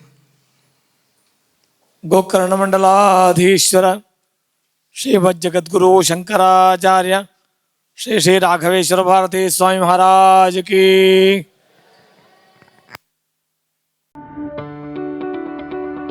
ಯಾವುದೇ ಸುದ್ದಿಯ ಅಪ್ಡೇಟ್ ಅನ್ನ ಮಿಸ್ ಮಾಡ್ಕೊಳ್ಬಾರ್ದು ಅಂದ್ರೆ ಈಗ್ಲೇ ಒನ್ ಇಂಡಿಯಾವನ್ನ ಸಬ್ಸ್ಕ್ರೈಬ್ ಮಾಡಿ. ನಿಮಗೆ ಬೇಕಾದ ಭಾಷೆಯಲ್ಲಿ ಎಲ್ಲಾ ಸುದ್ದಿ ತಿಳಿಬೇಕು ಅಂದ್ರೆ ಒನ್ ಇಂಡಿಯಾ ಆಪ್ ಅನ್ನ ಡೌನ್ಲೋಡ್ ಮಾಡ್ಕೊಳ್ಳಿ.